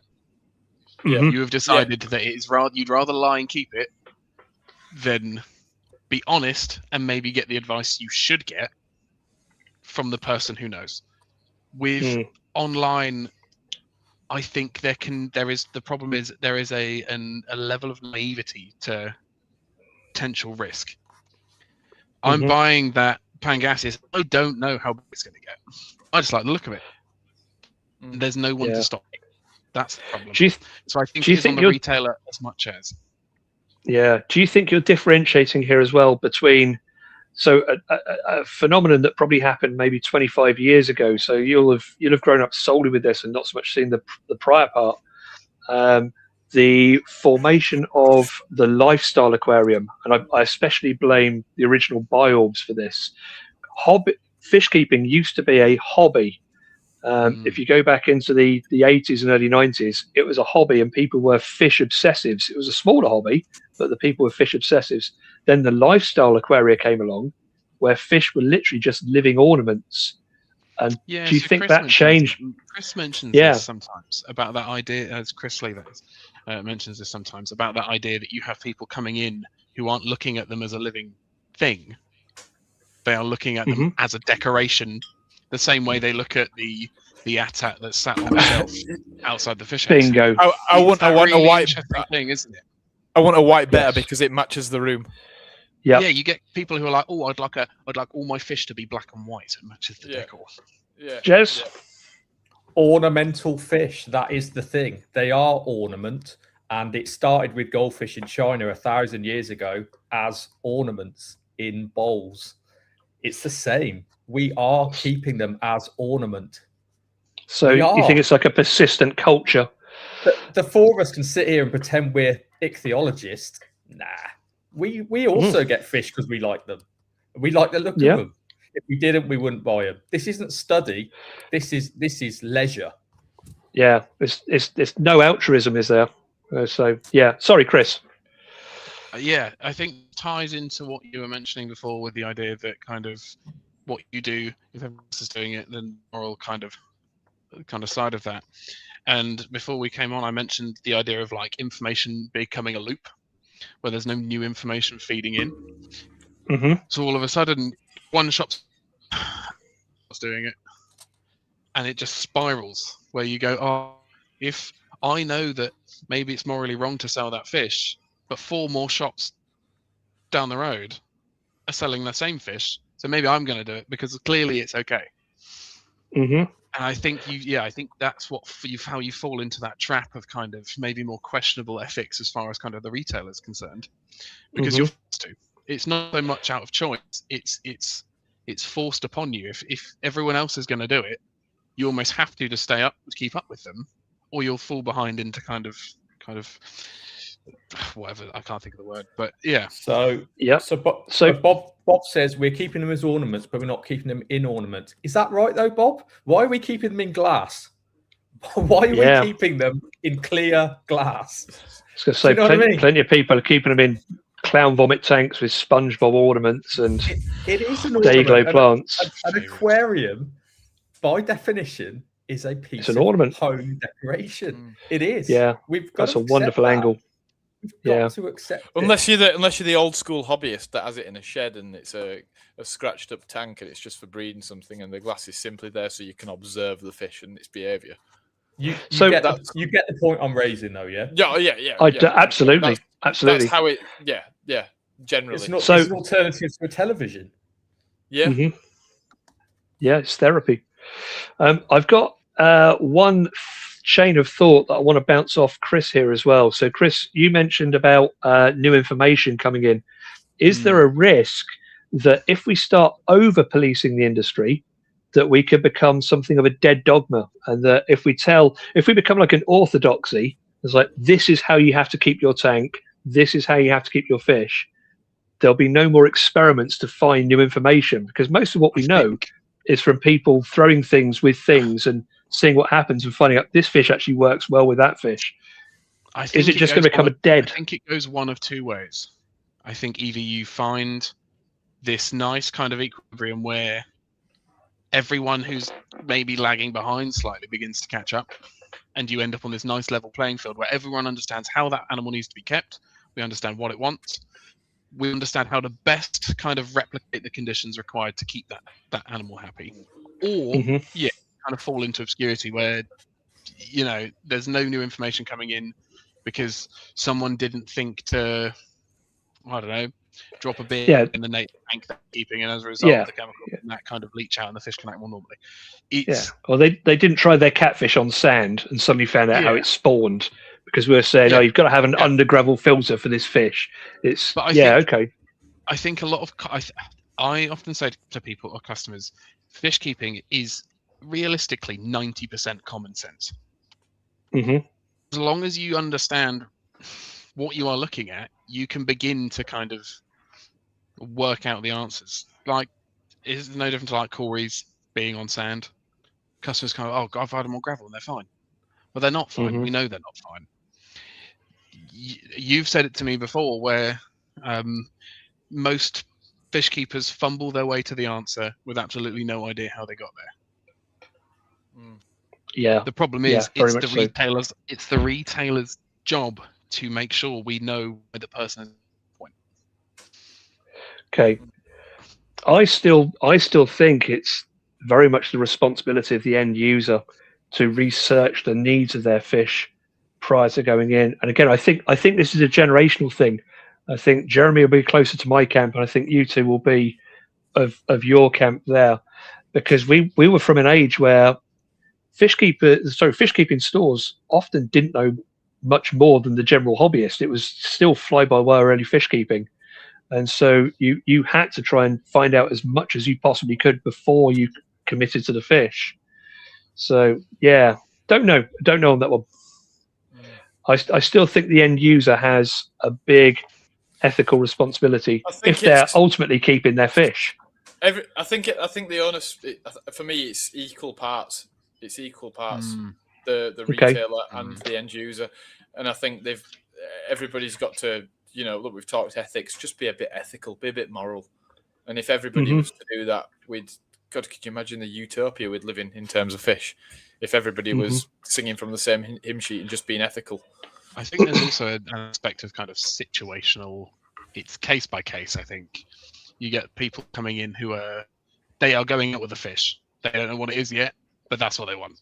Then this is the end user. Sorry, that's on them.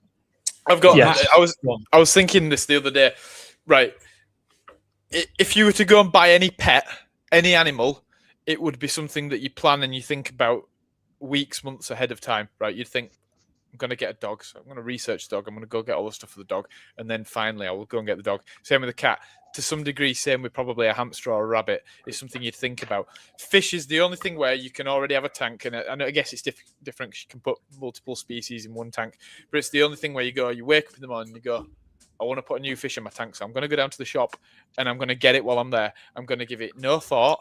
I'm just going to go down there without a thought in my head, get that fish, bring it back, and it's going to go in my tank. And that's how fish keeping differs to any other sort of animal care. That just wouldn't happen with any other animal. It didn't used to be like that. Jeremy? I think we've got to do the quiz in a bit, so I'm just going to let's all just offer our kind of closing thoughts on it. But I think that we've got to be careful as well with retention in the hobby. That I don't want to be that person like Crufts is happening soon. And I've been to Crufts, and you go there and you go up to a dog breeder and you say, I really like that. And they say, it's not for you. And you're like, you've got nine of them. Yeah. And they're like, yeah, they're not for you though. And I think we've got to be careful not to go down that. I'm a Corridorus breeder, but they're not for you because you're going to. Do you know what I mean? I think that's there is a lot of that in the hobbyist side of things. There definitely is, and you're absolutely right because ultimately it's customer experience that keeps the industry going. Yeah, and if we had been refused every fish that we requested or wanted when we were kids, we wouldn't be where we are now. We maybe would have dropped out of the hobby. And finally, I just want to say, I think when Nathan started it now. The freedom of suffering thing, I think that's where I just want to go. I would like to provide less suffering or you know what I mean, utilitarian, maximizing pleasure, reducing suffering. Yeah, the utilitarian ideal. That's it. So that's me. That's me. My only final thought on this. So there's a fine divide between what John Stuart Mill called his experiments in living. And that is, again, so I've already raised this point a little bit. If we become a bit of an orthodoxy, pretty much as you said there, if we start saying this fish isn't for you, that fish isn't for you, and we start trying to become a bit of a dead dogma, and we just think we know everything, then if people aren't allowed the freedom to experiment and make mistakes, we also won't make discoveries and breakthroughs. So I think there's a balance to be made between how many mistakes are made compared to the benefits of the people that make the breakthroughs and take the hobby forward. Because if we thought we had everything right in 1985, we'd all still be running with under gravel filters, sloped front to back. There wouldn't be any advancements whatsoever. We wouldn't know how to breed most of these fish. It would be a completely different hobby. So freedom to experiment, I think, is key. So sorry. Yeah. Final thoughts, Chris? He doesn't have anything going on in his head. No, I clocked out a while ago. To be fair, you and me both. No, I think, maximize pleasure, minimize stress. I'd probably on that team. Yeah, the utilitarian ideal. Love it. Yeah, I like it. I like that idea. But yeah, I think it's a real maze when it comes to this kind of what's right, what's wrong. You can't. Max, there'll be no straight answer to it.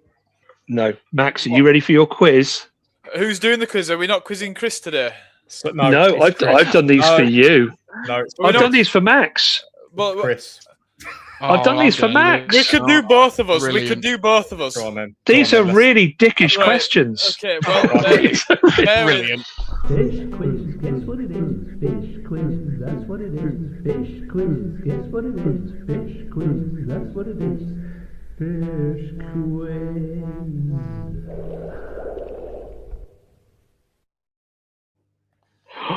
Right. Who's doing the clock? Me. Jeremy, are you doing the clock? Who's answering the questions? I'm so nervous. I'm so nervous. Max. Questions. Max? Oh, I've got some doozies for you here. I made your quiz easy. That's the only reason you're at the top of the leaderboard. 3, Yeah. 2, 1, go. Name any bony tongue fish. Osteoglossum bisirosum. Excellent. Which of these spends the most time in caves? Stigobites, stigophiles, or stigazines? Stigophiles. In fish biology, ganoid, placoid, and cycloid refer Scales. to what? Scales. What does the Weberian apparatus enhance in fish? Smell. Which plant family does the Anubias genus belong to? Aroids. In which part of the fish is an otolith found? Ear. Which aquatic creatures typically have a cephalothorax? Squid. What is the most likely cause of aflatoxin poisoning in fish? Pass. Stop. Oh. Stop. Aflatoxin. Aflatoxins. Right, so let's have a look. Those were some stinky No, questions. they weren't. No, They were quite good, to be fair. So name any bony tongue fish. You said Osteoglossum bisirosum. Absolutely correct. Which spends most time in caves? Stigobites, stigophiles, or stigazines? The answer was, in fact, stigobites. What did he say? Stigophiles. 0. In fish biology, ganoid, placoid, and cycloid refer to what? You said scales. Absolutely correct. Yep. What does the Weberian apparatus enhance in fish? You said smell. It's not. It's hearing. Which plant family does the Anubias genus belong to? You said aroids, arums. Aroids, yeah. Yeah, Aroids, I'll give you that. It was arums, araceae. Yeah, I think. Do we give him that? They belong to it. That is in the aroid family. I've just gone a little bit higher. Oh, is it a family? Come on, I don't know what it is, but I did say I'm going to give him that. I'm going to give him that. Right, 3. In which part of the fish is an otolith found? You said in the ears. Perfect. That was my trick for you. I thought you were going to say brain, and I was going to laugh at you. So that's correct. Which aquatic creatures typically have a cephalothorax? You said squid. It's not. It's crustaceans, shrimps, and crabs and lobsters have a cephalothorax. And what is the most likely cause of aflatoxin poisoning in fish? It's poorly stored or moldy food. It's a food mold. Can I just that's say as far as you got. Can I say something? I've got to take some shots here. Why do you read so bloody slow? Oh no, hang on. I go so quick. No, and then you're like thinking about the answer and writing it down, and then you're going, "Ooh, yes, well done." No. How many did he get? 4. I can give you 2 more if you want. I think you should give you a chance because you were so slow at reading out, and you definitely didn't give me a minute, Jeremy. I hate you. Right.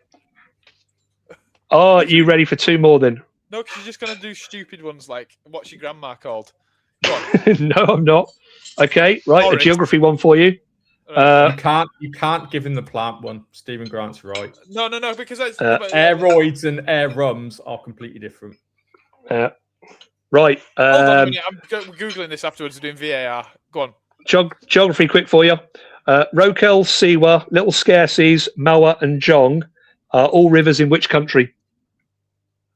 Say again, please.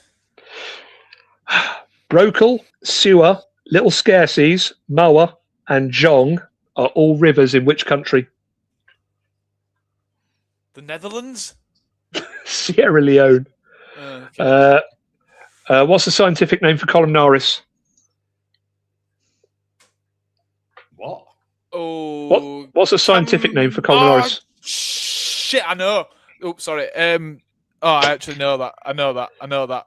And there's several species. There probably are, aren't there? Something back to something. Can you give me a clue? Can you give me a clue? Fla. Oh, Flaviobacterium. What? Flavobacterium columnar. That's it. It's columnaris. Yeah, that's it. Yeah. There we go. 4. Yeah. Crap. There we go. Let me just Google Anubias. You better get the little man from behind you, please, Max. Araceae. I think we'll... Arams. Subfamily Aroidea. I said family. Oh. I've got literally more specific. Do we give him half a point for that? Oh, you've got to give me a point for that. I said family, not subfamily. Even if it's 5, he still hasn't beaten me, so I'm happy. Just give him 5. Give him 5. Oh, this is he did well there. This is do we do we have any comments that we need to look at, because my dinner's just arrived? Are we doing Chris? Are we doing Chris yeah, or we're doing what? Chris. We've got to do Chris. We've got to do. Who's got questions for Chris? I've got questions. You got them there. Chris. And I'll show you the sort of standard that we should be asking at, the bloody speed we should be asking. Okay. Watch and learn, Nathan. Okay. Watch. 3, 2, 1, go. Name a disc kerosene. Astyanax. In taxonomy, what does striata mean? Striped. In what country would you find Osteogaster anea? Trinidad. Dark night blue and electric blue are colour forms of what cichlid? Microgeophagus ramirezi. How many letter T's in a Siamese fighter's taxonomic name? How many letter T's? Yep. 2. Gigantea and rubra are species of what aquarium plant? Pass. Name a rainbow fish. Melardania parva. What type of fish is an arowana? Osteoglossiform. Anaea, elegans, and rutilarius are all members of which genus? Pass. Didn't hear it. What is the technical term for a gill cover? Stop. He's asked so he can finish. Galite, I think. Can't remember. What did you say? Perculum, yeah. Perculum. So just to give some context there, I managed to ask 10 questions in a minute. I think Nath did, yeah. to be fair. That's because he got his right. Just you got 6 of them wrong, Matt.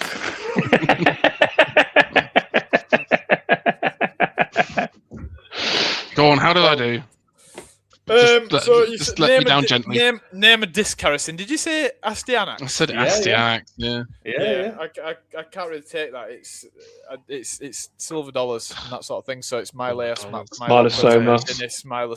Yeah, I'd take Colosoma, and I'd probably stretch to different piranha species. To be fair, well, I would. Yeah, because they're a disc kerosene. Macropomum. Anyway, he didn't get it. In taxonomy, what does striata mean? Striped, I'll accept that. In what country would you find Osteogaster anea? This was a trick question. Trinidad. Trinidad is the correct answer. You got it right, Chris. Yeah, because I listened to the last podcast. Yeah. And you did, Steve said that the original Arraeum came from Trinidad. Yeah. Fair play. Yeah, Dark night, good blue, shout. and electric Give him 2 blue for that. are colour forms of what cichlid? Microgeophagus ramirezi, correct. How many letter T's in a Siamese fighter's taxonomic name? 2. Beta splendens. Gigantea and rubra are species of what aquarium plant? Come on, man. Passed on that. Do either of you want to go? Is it Nymphea? Vallis, it's Vallis indeed. Vallis, sorry. Vallis indeed. Melanotania parva, good one. Yeah, nice. What type of fish is an arowana? That's quite funny that I put that in to some degree. Yeah, you got it. I would have accepted, osteoglossiform, I'll take that. I was looking for bony tongue or osteoglossid, so we'll take that. Anaea, elegans, and rutilarius are all members of which genus? Come on, Chris, you definitely know that. Say it again. Anaea, elegans, and rutilarius are all members of which genus? Oh. No, nothing. No, it's not there. No, Jeremy? Better? No. Anaea, elegans, and rutilarius. I can't understand what you're saying because your Yorkshire accent. Annie here. Alright. I'm not from the West Country. Elegans. Elegance could be Rasbora. It could be Rutilarius. Roots. See, Rutilarius. I wanted to say. I thought better as well, so I'm out on that one. Hang on. From the audience. Come on, it's so simple, guys. Sundadanyo. Oh yeah. No. So simple. It's Stiffodon. Max gets. Of course it is. It's Stiffodon. Max gets Stiffodon Annie. Yeah, No, Stiffodon. I'm not. And then the last one was, what is the technical term for a gill cover? And it's a perculum. So, Chris, 1, 2, 3, 4, 5, 6, which puts you level with Jeremy and Stephen Grant, and above me somehow. There was never any doubt, to be fair. Never any doubt. Exclusive club, Chris. Well done, mate. Oh, right. Any comments or queries? Because my dinner's getting cold here. 9 o'clock, and I haven't eaten since like midday. I haven't had that. Yeah, and for Nathan's dinner, he's going to eat live fish. I've got a brachyplasty here. It's fine. Dear. So, any comments? Any comments? What have you got for? Oh, sorry, Hasbulla. What have you got for dinner? He's got a brachyplasty. He just said Bobbert. Curried black brachyplasty. Yeah, that sounds quite good. To be fair, it will be if it's warm. So, I think that concludes. We're gonna have to do a couple more ethics episodes because we didn't even get into what we wanted to speak about, but it was brilliant. We didn't even scratch. Yeah, I think we can get you back in again. Next week we've got a very exciting guest. We've got Paul Tapley coming on, and I think that's gonna be a really bloody cool episode. Yep. What are we going to talk about? Has it got a theme? We'll see, won't we? Should we talk about Maidenhead Aquatics, seeing as we all work there? We did, yeah. Well, Chris didn't, but yeah, we've all done it. Let's talk about the trapezoid. Nathan's got some brilliant stories. I think. Oh my days! We'll have a good conversation with Paul. He's brilliant on the trade. How's our legal team? We don't have any money, so. Oh Jesus! Yeah, not even worth suing me. No. You can have 2 signed copies of Fish. That's all he's getting. We also had this picture that Chris wanted to share. Yes. Outside Gorgeous. Pizza Hut in Wigan. Oh, you look outside Pizza Hut in Wigan a few years back. Scary there, actually. Yeah. I was actually stood on a bollard as well. I jumped onto a bollard, Marabou Stork-esque. He made no sound, turned around, and they're like that. Yeah. Idiots. Terrifying.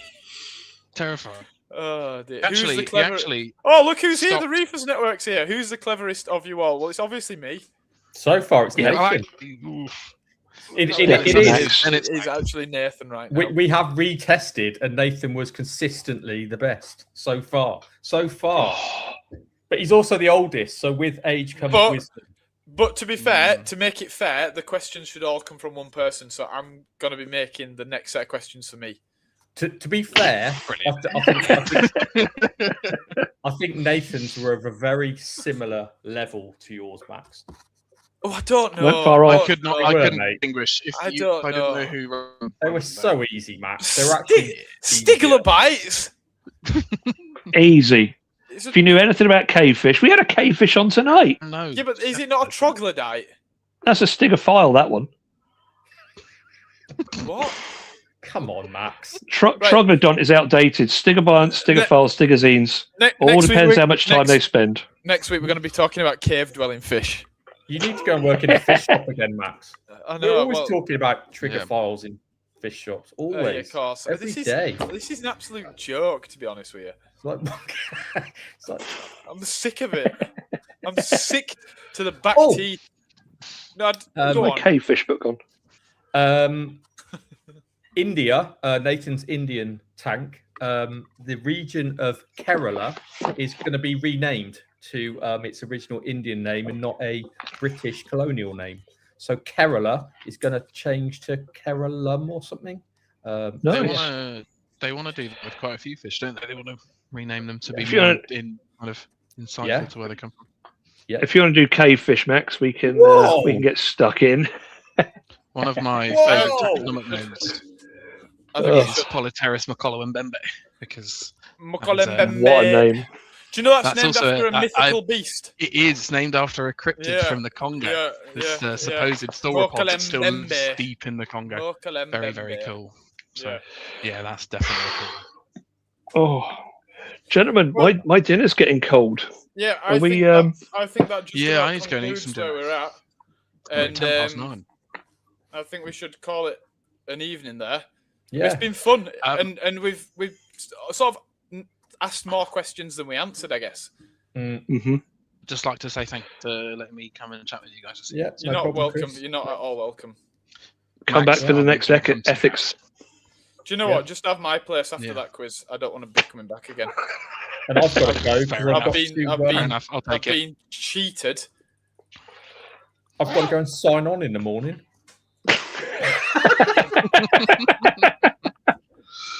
Oh, beautiful. Jeremy, why don't you consign? You could go to Iran then and look for Iran Sikla. All I'm going to say about that is I actually already knew that. It was the same source I was talking about earlier. He tells me everything. About what? About me leaving? What, my news?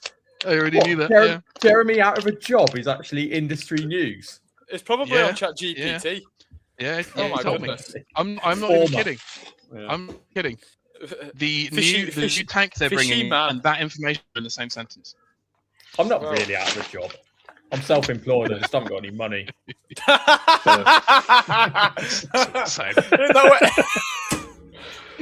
Oh, that's what Trump say as well. Gyro technicians. Right, my food's getting cold. Let me go. Good evening, everybody. It's been lovely to see you all again. But stay for the outro video, or else bad things are going to happen to you in your sleep. Let me find it. We've got a long list of future guests as well. Cool. Yeah, we have. Okay, outro video. Watch it, or else.